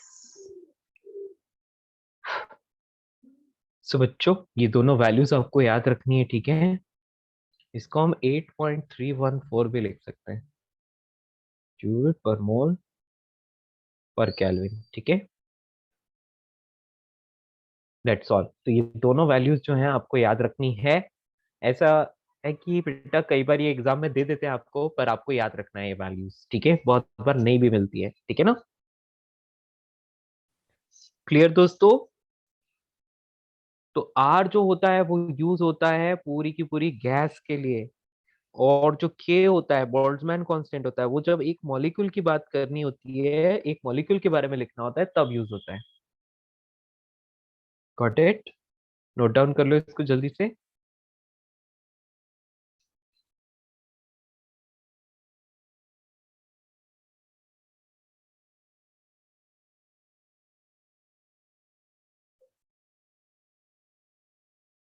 सर वो गैस कांस्टेंट का यूनिट क्या है? बेटा गैस कांस्टेंट का जो यूनिट लिखा है वो लिखा है 8.3, ये joule per mole per kelvin, ठीक है। Joule per mole per kelvin, okay. Okay sir. Sir Boltzmann constant का यूनिट क्या होगा? जूल पर केल्विन, वो मोल के लिए नहीं होता, वो सिंगल मॉलिक्यूल के लिए होता है, इसलिए जूल पर केल्विन, ठीक है। Okay sir. ये स्क्रीन पे दिखाई दे रहा है ना आपको। अब इन दोनों में रिलेशन लिख लेते हैं। तो आर की वैल्यू जो होती है उसको आप ऐसे लिख सकते हो, ठीक है। या फिर R by N A is equal to K B ऐसे बोल सकते हैं हम लोग, एक ही बात है ना। सर वो फॉर्मूला लिखो ना ऊपर वाला।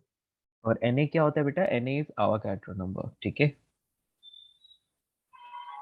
हाँ, ऊपर वाला फॉर्मूला कौन सा है? ये वाला हाँ ट्रांसलेशन वाला। ट्रांसलेशन। ये दोनों तो आपने पहले ही लिख लिए थे गैस के लिए, तो है ना। इसके नीचे। इसके नीचे। तो ये बेटा अब बात हो रही है मॉलिक्यूल की, तो ये मॉलिक्यूल के लिए यूज ये वाला फॉर्मूला होता है 3/2 kT, ठीक है ना। यस। हाँ, वैसे तो आर और के में ये रिलेशन होता है, R is equal to N into K, ठीक है। और एन क्या होता है सबको पता है, इट इज एवोगाड्रो कांस्टेंट, ठीक है ना। पढ़ा है केमिस्ट्री में।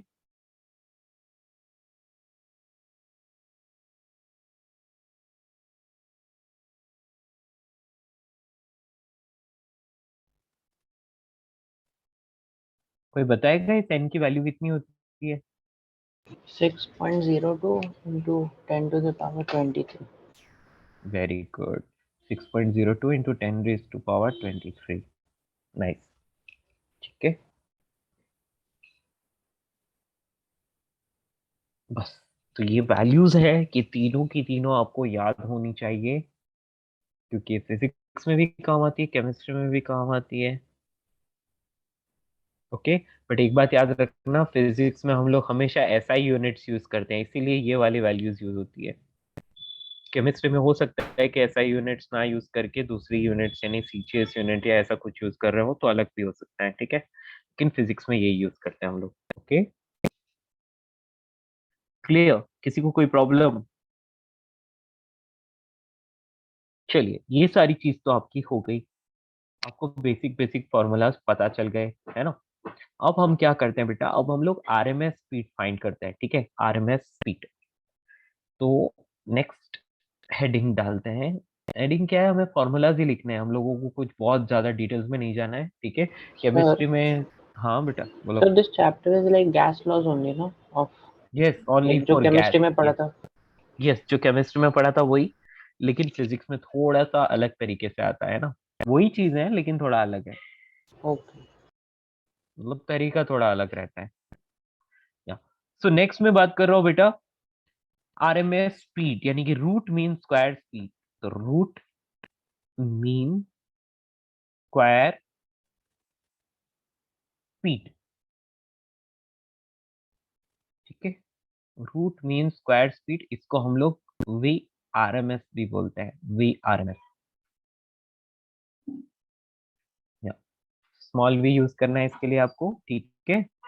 तो बेटा ऊपर हमने जो इतने सारे फॉर्मूलाज लिखे हैं, है ना, तो हम लोग सबसे पहला वाला ही फॉर्मूला उठा लेते हैं। हमने सबसे पहला फॉर्मूला क्या यूज किया था बेटा? P is equals to 1/3 rho v square, यही वाला यूज किया था ना। तो यहाँ से हम लोगों को क्या मिल रहा है? यहाँ से हम लोगों को मिल रहा है mean square speed, that is 3p upon raw.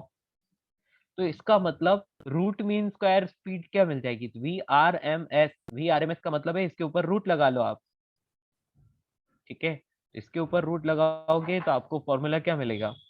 √3p upon raw. Got it? ये रूट मीन स्क्वायर स्पीड हो गई तो √3p अपॉन रॉ।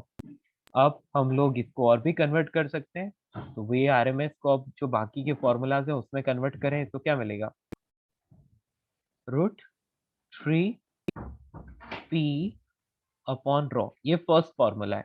इसके अलावा हम लोगों ने और भी फॉर्मूलाज देखे थे मास की फॉर्म में, याद है?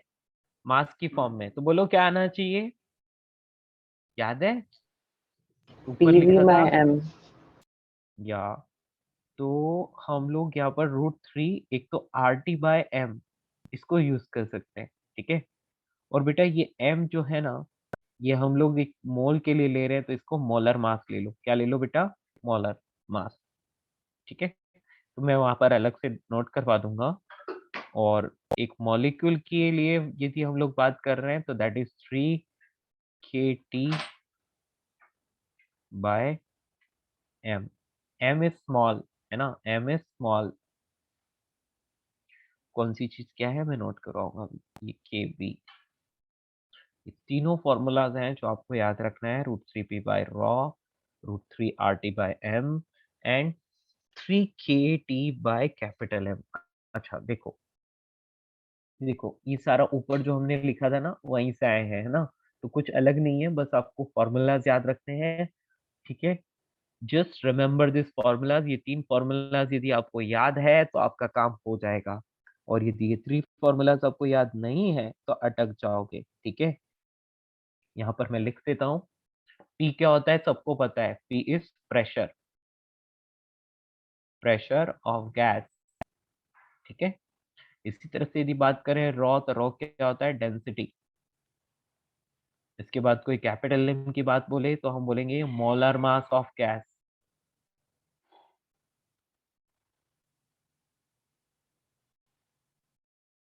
और के बोल्ट्जमैन कांस्टेंट है ही। टी क्या होता है? T for temperature. और बेटा यहाँ पर स्मॉल एम क्यों यूज कर रहे हैं? स्मॉल एम इसलिए यूज कर रहे हैं क्योंकि कंटेनर में जो मॉलिक्यूल है, तो बेटा ऑब्वियसली वहां पर गैस की कुछ अमाउंट तो होगी, तो इसलिए आप यहाँ पर लिख लोगे मास ऑफ गैस। ये मोलर मास नहीं है, ये मास है, ठीक है। बस ये 3 फॉर्मूलाज है, you need to remember, that's all. इसके अलावा आपको रूट मीन स्क्वायर स्पीड के बारे में ज्यादा कुछ जानने की जरूरत नहीं है। मीन स्क्वायर स्पीड का रूट ही रूट मीन स्क्वायर स्पीड होती है, ठीक है। That's all. Remember this formula, very very important, okay. Question आता है तो डायरेक्टली फॉर्मूला यूज करना है, कुछ नहीं, ठीक है।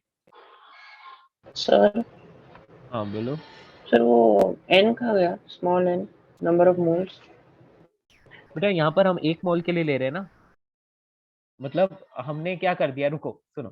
पहले m क्या था? टोटल मास ऑफ गैस था, राइट। हाँ सर, हाँ, ये तो ऊपर मैंने क्या PV कर था ना। दिया उसको, रुको रुको, number of moles into molar mass, तो वो क्या हो गया? टोटल मास हो गया। यस। Yes sir, yes. तो ऊपर एक एन सी, ये एन कैंसिल हो गया, तो बेटा ये m जो था ये टोटल मास नहीं होकर अब मोलर मास बन गया, ठीक है। ओके। एक्चुअली होना चाहिए था 3 NRT total mass of gas, पर टोटल मास को मैंने n इंटू मोलर मास कर लिया, है ना, n into molar mass. n से n कैंसिल हो गया, तो अभी डायरेक्टली 3RT मोलर मास आ गया। Okay sir, understood. चलो चलो सर वापस कैन यू करो शो जी। ऊपर? यहीं से यस। लिख लो जल्दी से।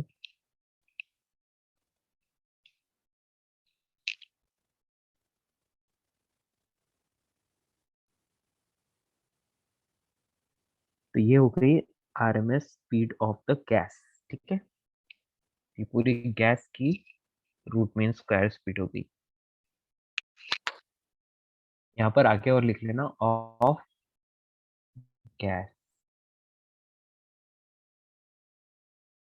तो ये बेटा पूरी गैस के लिए लिखा है हमने ना।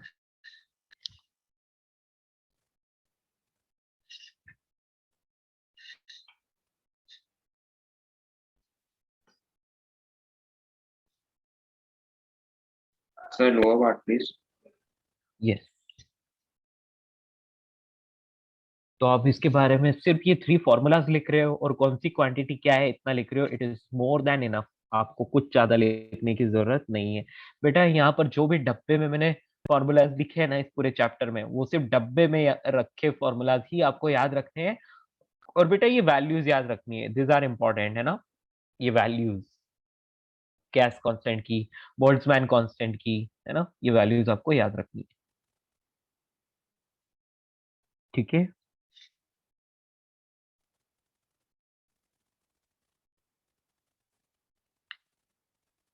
सर सेकंड वाला फॉर्मूला पूरे गैस के और थर्ड वाला खाली मॉलिक्यूल के है। नहीं बेटा, वो भी गैस के लिए ही है, क्योंकि उसमें देखो नीचे देखो, यहाँ पर स्मॉल एम से डिवाइड कर रखा है, यानी कि ये पूरी गैस का मास आ गया, ठीक है ना।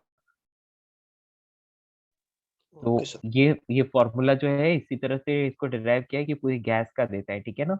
Root mean square speed of gas, not a molecule. Okay. Yes sir. बेटा लास्ट ये फॉर्मूला में थर्ड वाले में जो स्मॉल एम है वो गैस का मास है, तो उसको पूरा डिराइव किया जाता है तो इस तरह से आता है, वो गैस का रूट मीन स्क्वायर स्पीड देता है। जो सर अब डेरिवेशन वो हमने नहीं किया, हमें जरूरत नहीं है उसकी। हाँ बेटा बोलो। सर अब वो केबी तक कैसे पहुंचे? आर को के बना दिया केबी। बेटा उसका उसका डेरिवेशन होता है, उसकी कुछ स्टेप्स होती है जो हमने नहीं लिखी, ठीक है। आप बस फॉर्मूला याद रखो, that's enough. Okay. Okay. Hmm.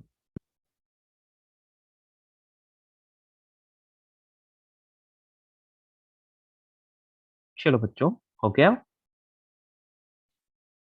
1 second sir. हाँ जी।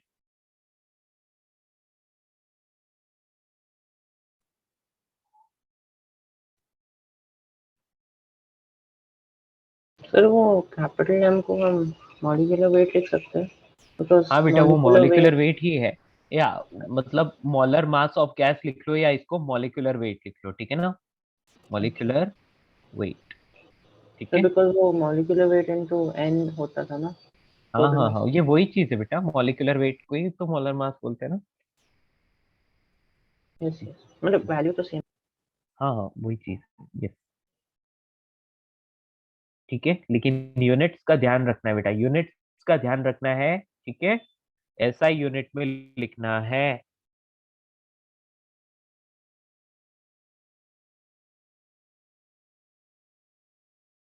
क्लियर? आया समझ? आगे बढ़े।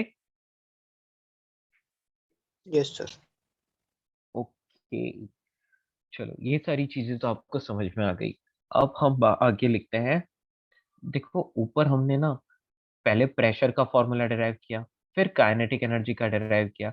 तो यदि मैं इस प्रेशर और काइनेटिक एनर्जी को रिलेट करूं, है ना, तो देखो ये फॉर्मूला है, काइनेटिक एनर्जी 3/2 पीवी, है ना। तो इस रिलेशन को अपन और किस तरीके से लिख सकते हैं, तो यहाँ पर जस्ट लिख लेते हैं relation between kinetic energy and pressure of gas, ठीक है। तो हम लोगों ने लिखा था कि जो काइनेटिक एनर्जी होती है वो क्या होती है, 3/2 पीवी, है ना। 3/2 पीवी होती है।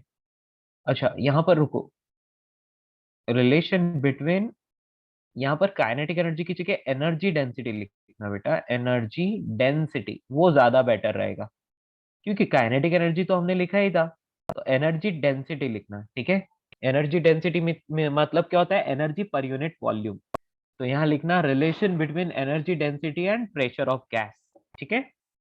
तो काइनेटिक एनर्जी होती है 3/2 पीवी। मैं एक काम करता हूँ, मैं यहाँ पर काइनेटिक एनर्जी में डिवाइड कर लेता हूँ V को, वॉल्यूम को, तो ये क्या आ जाएगा, ये 3/2 पी के बराबर आ जाएगा, है ना। और बेटा इस के बाय वॉल्यूम को ही हम लोग लिख लेते हैं एनर्जी डेंसिटी। क्या लिख लेते हैं, एनर्जी डेंसिटी। तो ये आपको मिल गया एनर्जी डेंसिटी। और इस एनर्जी डेंसिटी को आप ऐसे ई से रिप्रेजेंट कर सकते हैं, दैट इज 3/2 पी, ठीक है। और यदि पी और इसमें रिलेशन देख रहे हैं तो 2E/3 ऐसा भी लिखा जा सकता है।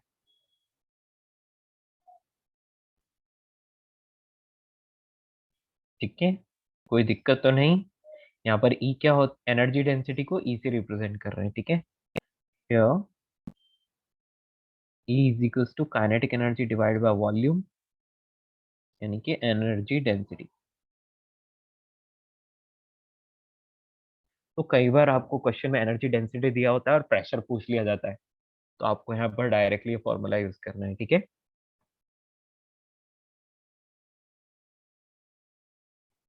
कोई प्रॉब्लम तो नहीं।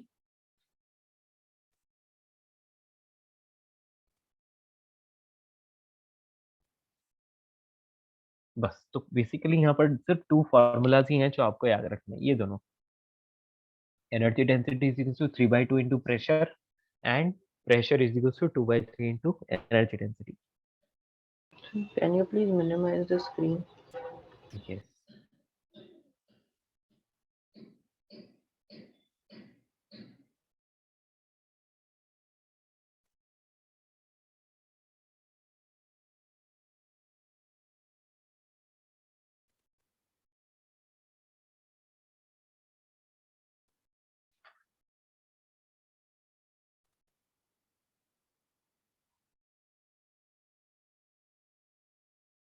ठीक है,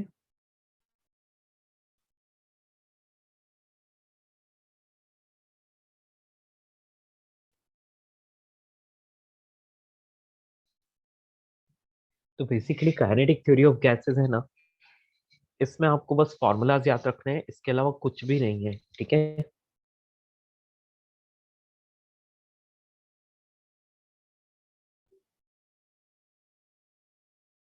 अब मैक्सवेल्स डिस्ट्रीब्यूशन लॉ आएगा, वो आपको समझना है, ठीक है। समझना क्या है, मतलब उसमें एक ग्राफ होता है, तो वो ग्राफ देखना है, बस आपको ग्राफ समझना है। चलिए, इतना हो गया। Not at all of you, क्या हम आगे बढ़ सकते हैं।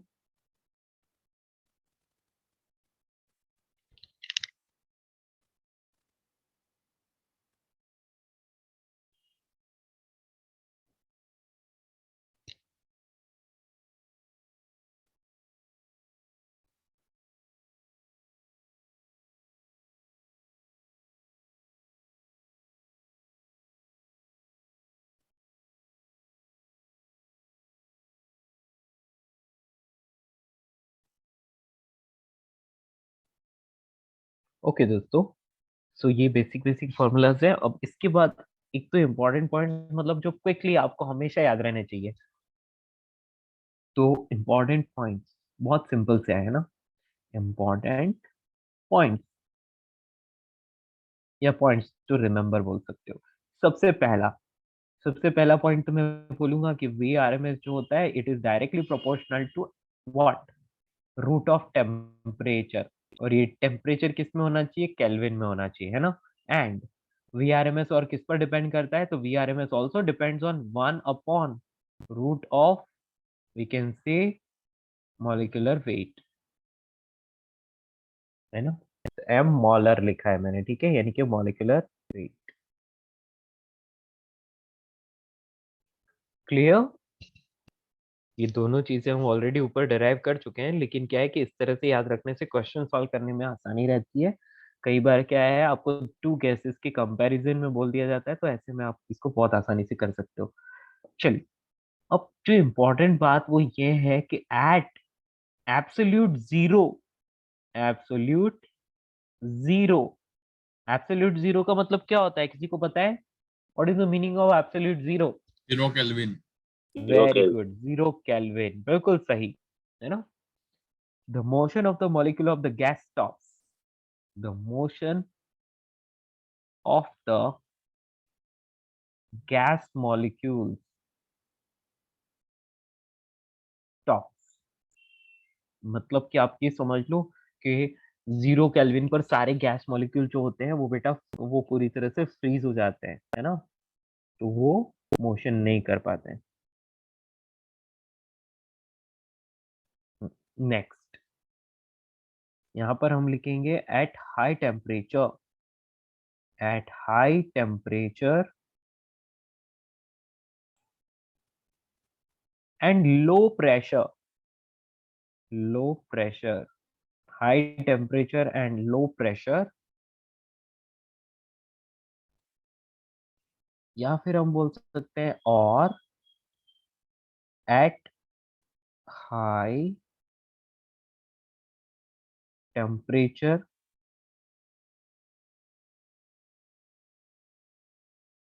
And low density, low density. देखो, या तो हाई टेम्परेचर लो प्रेशर, या फिर लिखा हो high temperature and low density. तो इसमें क्या होता है बेटा, एक रियल गैस आइडियल गैस की तरह बिहेव करने लगती है। रियल गैस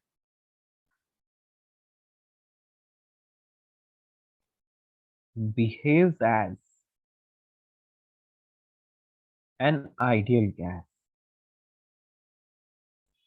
तो बहुत ही इंपॉर्टेंट पॉइंट है ये, बहुत बहुत इंपॉर्टेंट पॉइंट है, ठीक है बेटा। High temperature and low pressure पर एक आइडियल गैस जो है वो real gas, sorry real gas जो है वो आइडियल गैस की तरह बिहेव करने लगती है। ओके बेटा, 0 केल्विन एक ऐसा टेम्परेचर है जो बहुत बहुत लो होता है, और वो हम मिनिमम टेम्परेचर कंसीडर करते हैं। वहां पर बेटा सारी गैसेस को हम लोग क्या कंसीडर करते हैं, वहां उनकी मोशन जो होती है वो सीज हो जाती है, स्टॉप हो जाती है, ठीक है। So that's all.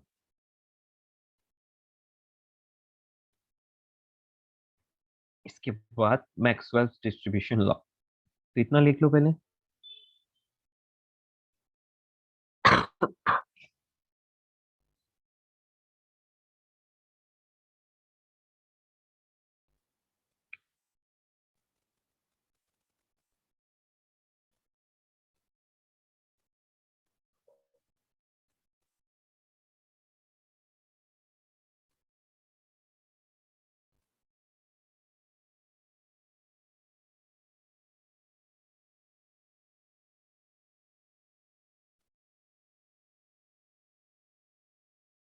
नहीं बेटा, कहाँ ओवर, अभी बाकी है 15 मिनट्स और।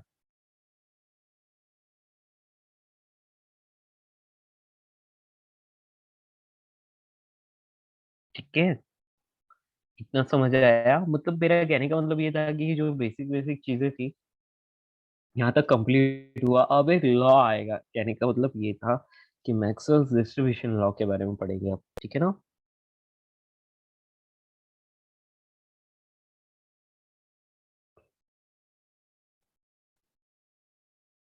बेटा मैक्सवेल डिस्ट्रीब्यूशन लॉ में भी बस आपको कर्व देखना आना चाहिए और कुछ नहीं। तो वो उसका डेरिवेशन एंड ऑल कुछ भी जेई सिलेबस में नहीं है, सिर्फ कर्व ही जेई के सिलेबस में है, सिर्फ कर्व। इसलिए हम लोग सिर्फ कर्व के बारे में देखेंगे, है ना। यस बेटा, थोड़े बहुत सम जो है वो डायरेक्ट फॉर्मूला बेस्ड होते हैं, वो हम करेंगे लास्ट में, है ना।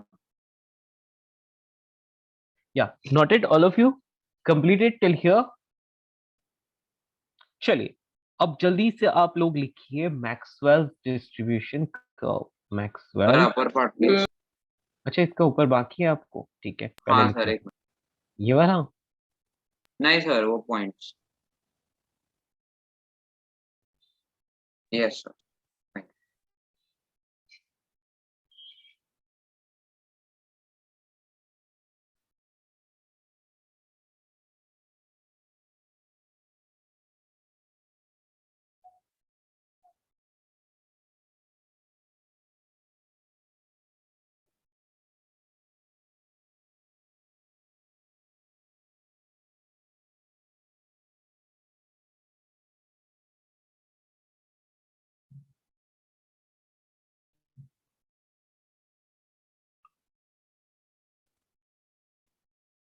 ठीक है, not it.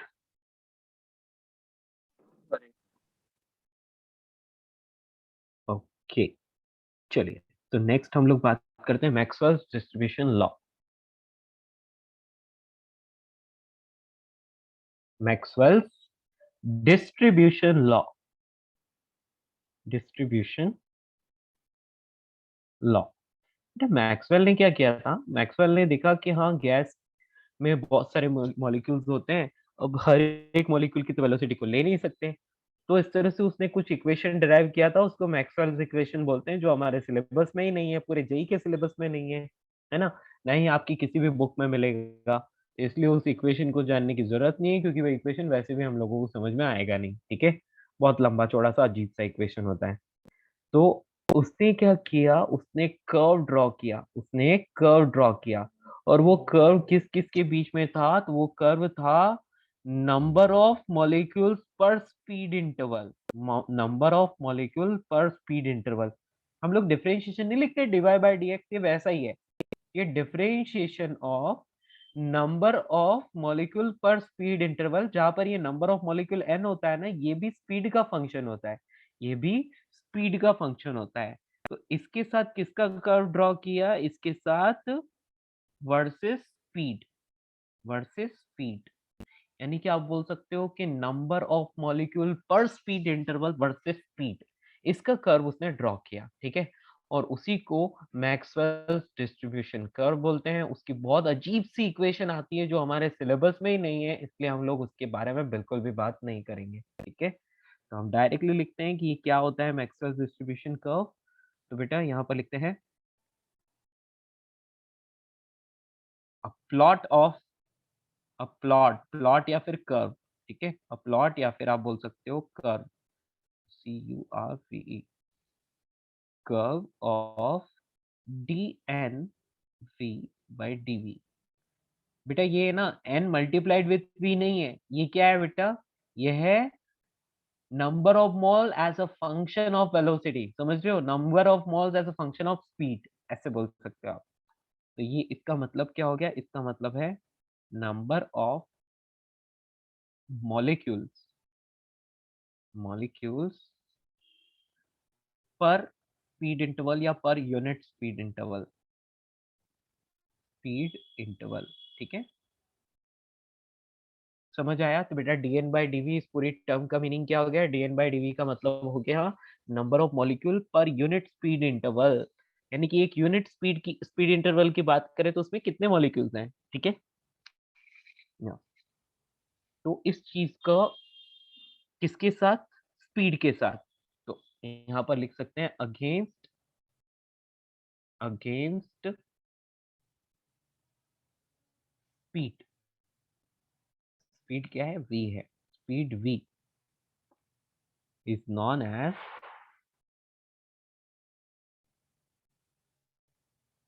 is known as Maxwell's distribution curve।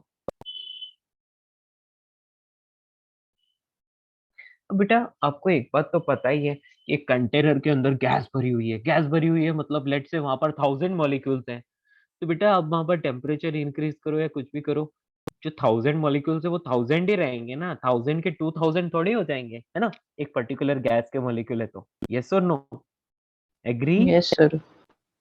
Yes. Yes. तो इसी बात को वो बोलना चाहता है कि एक गैस के कंटेनर में, क्लोज कंटेनर में total number of molecules constant रहते हैं।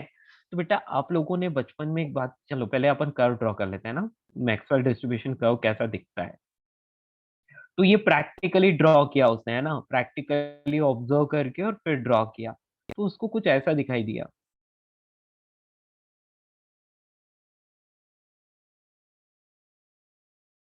ठीक है, इस टाइप से उसको कुछ दिखाई दिया, और इसको थोड़ा और बेटर बनाए,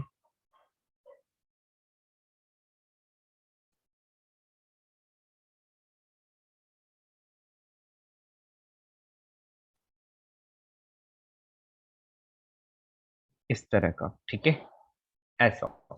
तो यहाँ पर इस y एक्सिस पर उसने लिया dn/dv, यानी कि number of molecule per unit speed interval, ये उसने लिया। और इस वाले पर x एक्सिस पर उसने लिया स्पीड, तो यहाँ पर उसने लिया v मतलब स्पीड। और इन दोनों के बीच जब कर्व ड्रॉ किया तो वो कर्व कुछ ऐसा दिखा, ठीक है। तो बेटा जब उसने एक टेम्परेचर T1 के लिए लिया तो उसको कर्व ऐसा मिला। फिर उसने टेम्परेचर चेंज किया, उसने क्या किया बेटा, टेम्परेचर चेंज किया, तो उसको कर्व थोड़ा सा डिफरेंट मिला, है ना। तो पहले मैं सिर्फ इसकी बात कर लेता हूँ, पहले मैं सिर्फ इस वाले की, इसको यार वही सही, पहले वाले ज्यादा अच्छे से था, ताकि उसमें क्या है हम लोगों को थोड़ा ज्यादा स्पेस मिल पाता था। तो या आप सब ड्रॉ कर लीजिए इसको।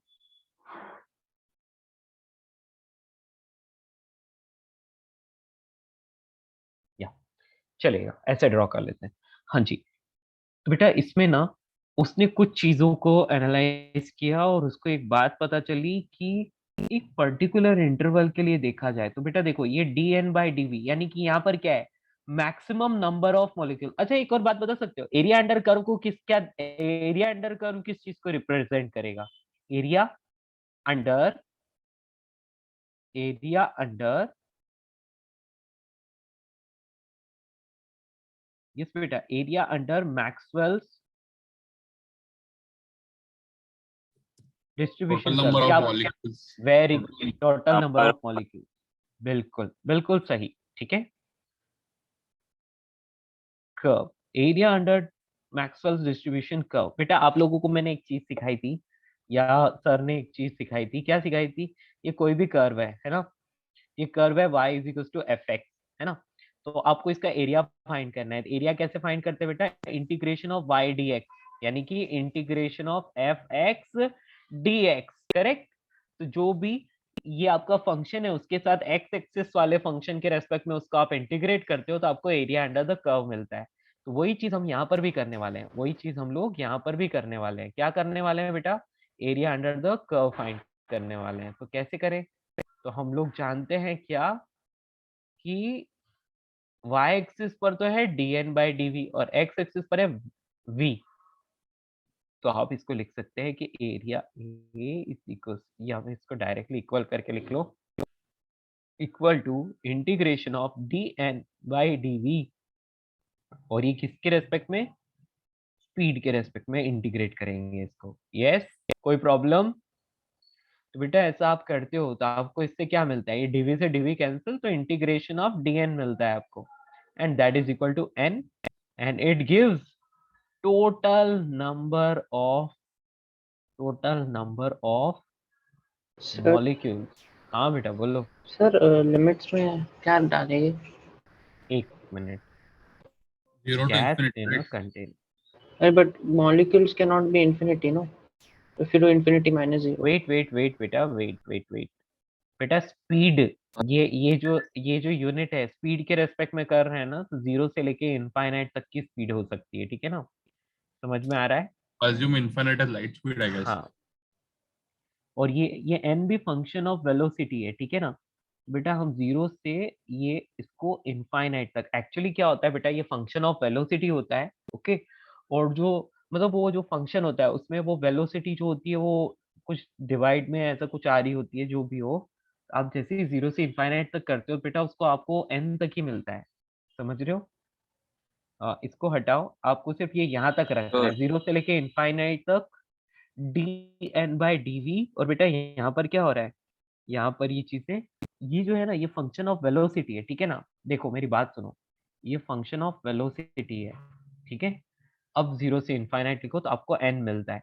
देखो मेरा कहने का मतलब क्या है, आप बात सुनो। मैं बोल रहा हूँ कि n plus n upon V square plus n upon V cube, ऐसा कुछ है मेरे पास, ठीक है। और मैं क्या करता हूँ बेटा, या अब मैं इस चीज को,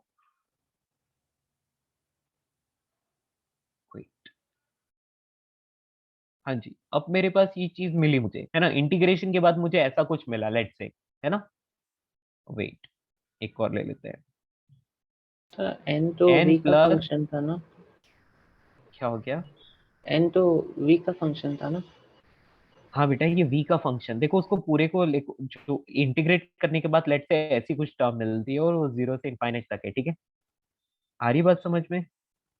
तो बेटा अब आप इस चीज को जब इसमें रखते हो, है ना, तो जब आप इसमें रखते हो तो आपको फाइनली जो कुछ भी मिलता है वो कुछ एन टाइप का मिलता है ना, मतलब कि आप 1/infinity करोगे तो वो चीज नेगलेक्ट हो जाती है। बेसिकली ये बेटा कुछ एक्सपोनेंशियल फंक्शन कुछ मिलता है, मेरा कहने का मतलब ये है।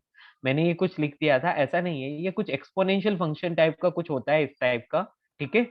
तो आप जब इसमें प्लेस करते हो वैल्यूज, तो आपको वो क्या मिलेगा बेटा, यानी कि जो कुछ भी मिलेगा late say n e raise to let's say कुछ भी वेलोसिटी का कुछ फंक्शन मिलेगा लेट से, है ना, लेट से -x ऐसा कुछ फंक्शन मिल रहा है बेटा। इसमें जब आप इंफिनिटी पुट करोगे तो n upon e raise to infinity, है ना, फिर minus n upon e raise to, फिर यहाँ पर 0 डाल दोगे तो फाइनली आपको यहाँ पर क्या मिलने वाला है, यहाँ पर n या कुछ मिलने वाला है। समझ में आ रहा है? तो मतलब मैं ये नहीं बोल रहा हूँ एग्जैक्ट यही फंक्शन होता है, इस टाइप का कुछ फंक्शन होता है, जब आप इंटीग्रेट करते हो तो सिर्फ और सिर्फ n मिलता है, नंबर ऑफ मॉलिक्यूल्स। ओके, हाँ यस सर। या तो बस मैं यही बताना चाह रहा हूँ कि इसको पूरे को जब आप इंटीग्रेट करोगे ना तो आपको सिर्फ और सिर्फ n मिलता है, यानी कि number of molecules of container, sorry number of molecules of gas in container. Okay, बात समझ यस पाए? सर, लेकिन अगर और n सपोज ये ना 0 से इंफिनिटी स्पीड की क्या है, ये स्पीड की लिमिट है, यानी कि स्पीड की वैल्यू 0 से इंफिनिटी तक वैरी कर सकती है, बहुत तेज भी मूव कर रहे होंगे कुछ गैस मॉलिक्यूल्स, ठीक है? Sir, hello, but shouldn't we have a limited light speed? What नहीं नहीं बेटा, लाइट से ज्यादा तो स्पीड हो ही नहीं सकती ना, Yes, sir. So इसलिए हम can't लोग we? क्या करें So why shouldn't we keep c as the limit? Because infinity can't be achieved. बेटा, infinity can't be achieved but we can say कि large values are called infinity. Okay, समझ आ रहा है? Okay, एक sir. बात बताओ मुझे, 1 के कंपैरिजन में 10⁻⁸ तो मैं बोल दूंगा 1 के कंपैरिजन में 10⁻⁸ is very very large value, right? Yes, Yes. तो 1 को नेग्लेक्ट कर दूंगा ना, तो इसीलिए क्या है कि हम लोग इसको इंफिनिटी मतलब वेरी लार्ज वैल्यू बस ऐसा कंसीडर करके चलते हैं, ठीक है? सर, हाँ बोलो। तो जो फाइनल है, सपोज जब हम y dx लिखते हैं इंटीग्रेशन हाँ में, suppose y is equal to x square, ऐसे फंक्शन दिया, हाँ तो इंटीग्रेशन करने के बाद x के टर्म्स में ही आएगा ना, y हाँ, के एक्स के टर्म्स टर्म्स में में थोड़ा ना आएगा, आएगा। हाँ वैसे ही आएगा बिल्कुल।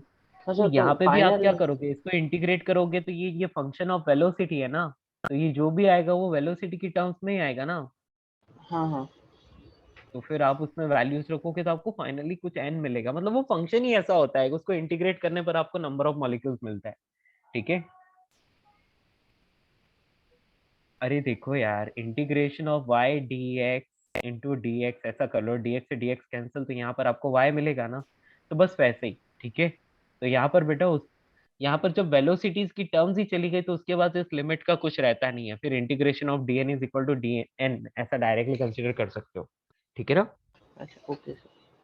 हम्म, तो बेटा ये हो गया total number of gas molecules. अब आ जाते हैं इस कर्व में, इसमें total number of gas molecules find करना है, तो इस पूरे का एरिया फाइंड करना है, यानी कि इसका इंटीग्रेशन करना होता है, और वो आपको फाइंड करने की जरूरत नहीं है, बस ये जो स्टार मार्क करके ये जो लिखा हुआ है इतना नॉलेज ही काफी है। आपसे कोई भी वैल्यू नहीं पूछेगा, कोई भी इस इक्वेशन को नहीं देगा, कोई भी कुछ भी नहीं पूछेगा, सिर्फ यही पूछेगा कि area under the Maxwell distribution curve represents, तो वो क्या पूछ रहा है, अब वो पूछेगा कि मतलब आपको कुछ भी ऑप्शंस दे देगा जो कुछ भी है, तो उसमें से आंसर सही क्या होगा, total number of gas molecules in a container. समझ में आया? बस ये उसका आंसर होगा। तो अब यहाँ पर आप देख सकते हैं बेटा, देखो ये क्या दिखा रहा है, dn/dv, है ना, यानी कि number of molecules per unit speed interval. तो बेटा जो मैक्सिमम नंबर ऑफ मॉलिक्यूल्स की स्पीड कौन सी है, ये वाली, है ना, सबसे ज्यादा मतलब नंबर ऑफ मॉलिक्यूल जो सेम स्पीड से चल रहे हैं वो कौन से हैं, ये वाले, है ना? यहाँ पर देखो, यहाँ पर बात करोगे तो कम मॉलिक्यूल्स, यहाँ कम मॉलिक्यूल्स, यहाँ पर बात करो सबसे ज्यादा नंबर ऑफ मॉलिक्यूल्स कौन सी स्पीड से चल रहे हैं, तो यहाँ वाली स्पीड से चल रहे हैं, और इस स्पीड को हम बोलते हैं वीपी या वीएमपी, यानी कि वी मोस्ट प्रोबेबल स्पीड। ठीक है, इसको क्या बोलते हैं बेटा, वी मोस्ट प्रोबेबल स्पीड। तो जनरली इसको वीपी से लिखा मिलता है, तो ये वी मोस्ट प्रोबेबल स्पीड बोली जाती है। ठीक है, फिर हम लोग क्या करते हैं, इस पूरे का एवरेज लेते हैं। तो एवरेज लेते हैं तो हम लोगों को यहाँ कहीं एवरेज स्पीड मिलती है, that is just average speed, है ना। तो एवरेज स्पीड जो मिलेगी वो यहाँ कहीं मिलेगी। अब हम आरएमएस स्पीड निकालते हैं। तो बेटा आरएमएस स्पीड जो होती है, ये मैंने थोड़ा ज्यादा आगे ड्रॉ कर लिया, बस इसका ऑर्डर आपको ध्यान रखना है। ठीक है, यहाँ पर जो होता है ये है वी बार। वी बार का मतलब होता है वी मीन, और आरएमएस स्पीड जो होती है वो यहाँ कहीं आएगी। तो आरएमएस स्पीड की वैल्यू जो है वो सबसे ज्यादा होती है ना। देखो सबसे आगे आ रहा है ना, तो सबसे ज्यादा, तो वी आरएमएस। ठीक है, तो इस तरह से आपको ध्यान रखना है। क्लियर, बात समझ पा रहे हो? तो बस ये कर्व आपको इसी तरह से याद रखना है। ड्रॉ कर लो कर्व में। सर ठीक वो है, मैक्सवेल लॉ दिखा ऊपर। हाँ ये मैक्सवेल्स डिस्ट्रीब्यूशन लॉ, मैं इसको छोटा कर देता हूँ ताकि कर्व और लॉ दोनों एक साथ आ जाए। ठीक है,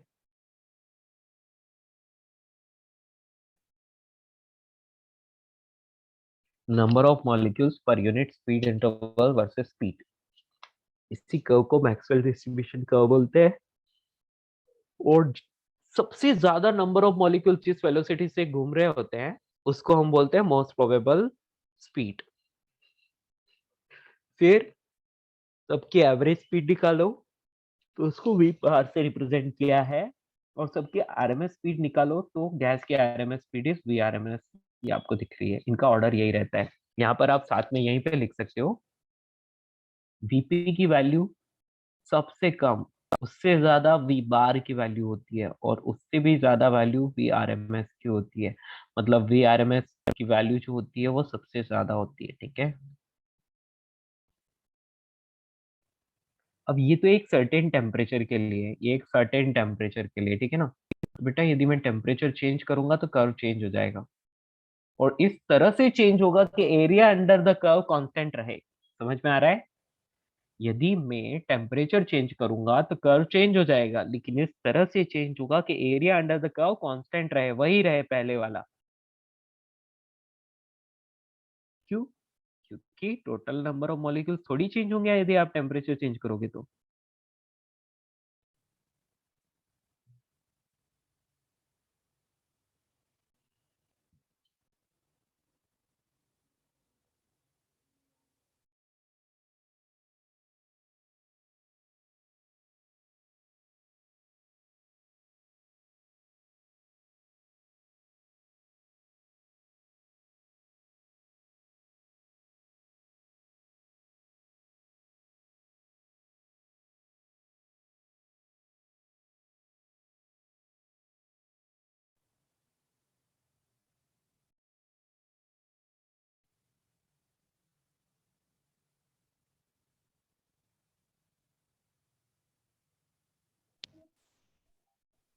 ठीक है,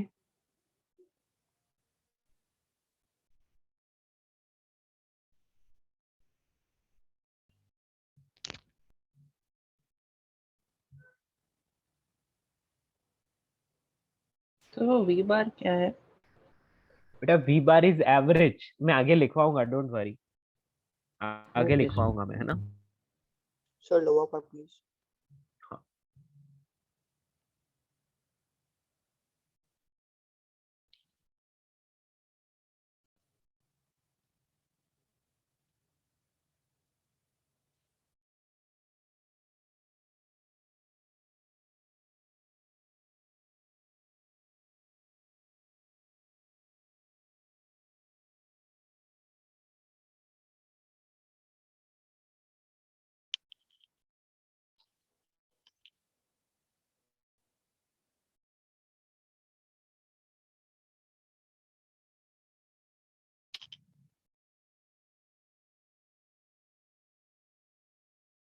ठीक है,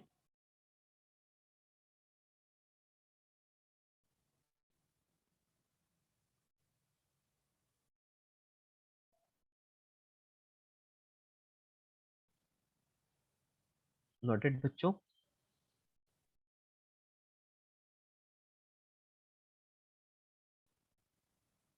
तो ये थोड़ा बहुत और बाकी है। इसके बाद देखो मैक्सवेल डिस्ट्रीब्यूशन कर्व के बाद डिग्री ऑफ फ्रीडम एंड इतना ही है, एंड इंटरनल एनर्जी, बस इतना सही हो रहा है, मतलब हाफ एन आवर का इतना कुछ चैप्टर और बाकी है, ठीक है ना? वो नेक्स्ट क्लास में ही करेंगे हम लोग। सर हाँ सर वो जो मतलब जो ये जो इंटीग्रेशन वाला है, तो हाँ जब एक्सप्रेशन लिखेंगे तभी लाइक प्रॉपर्ली समझ आएगा ना? हाँ, वो एक्सप्रेशन लिखेंगे तभी प्रॉपर समझ में आएगा, और एक्सप्रेशन हम लोगों को लिखने की जरूरत नहीं है क्योंकि सिलेबस में भी नहीं है, हाँ हाँ और मुझे भी नहीं आता याद भी नहीं है कहने का मतलब। हाँ बेटा, yes, sir. ठीक है ना? एक्चुअली वो क्या है, वो आप हायर स्टडीज करते हैं, पीएचडी वगैरह कुछ करते हैं ना बेटा इस थर्मोडायनेमिक्स में पर्टिकुलर सेक्शन में, तब आपको वो पढ़ने को मिलती है, ठीक है? या फिर आप अच्छा, इंजीनियरिंग में भी देखेंगे, इंजीनियरिंग में भी आपको मिलेगी, ठीक है ना? सर तो फिर बस वो उसका फाइनल वाला याद कर देना, हाँ, जो total number of molecules in gas container, बस। यस यस, ठीक है। अच्छा। जब आप यदि मैकेनिकल या फिर सिविल इंजीनियरिंग ऐसा कुछ लेते हो तो बेटा आपको थर्मोडायनेमिक्स नाम की पूरी किताब आएगी एक सेमेस्टर में, ठीक है ना? और उसमें आपको ये सारी चीजें और ज्यादा डिटेल में मिलेंगी, ठीक है? अभी नहीं है तो आपको। उसमें बता देंगे वो लोग कि हाँ, 0 इन्फिनिटी क्या करना यस है। यस यस यस, वहां पर ये ओके डिटेल्स सर, में मिलता है आपको, ठीक है ना? ओके, ओके बच्चों, थैंक चलते यू हैं, सर। आज के लिए इतना ही, मिलते हैं नेक्स्ट क्लास, ठीक है?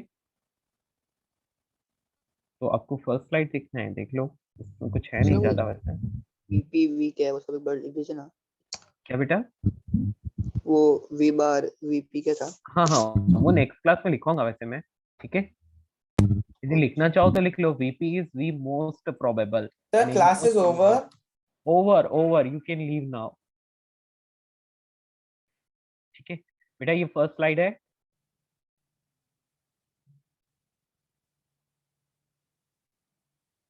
ये है फर्स्ट स्लाइड, ठीक है? शैल आई स्क्रॉल डाउन? हो गया, ओके। चलिए दोस्तों, तो मिलते हैं नेक्स्ट क्लास, ठीक है?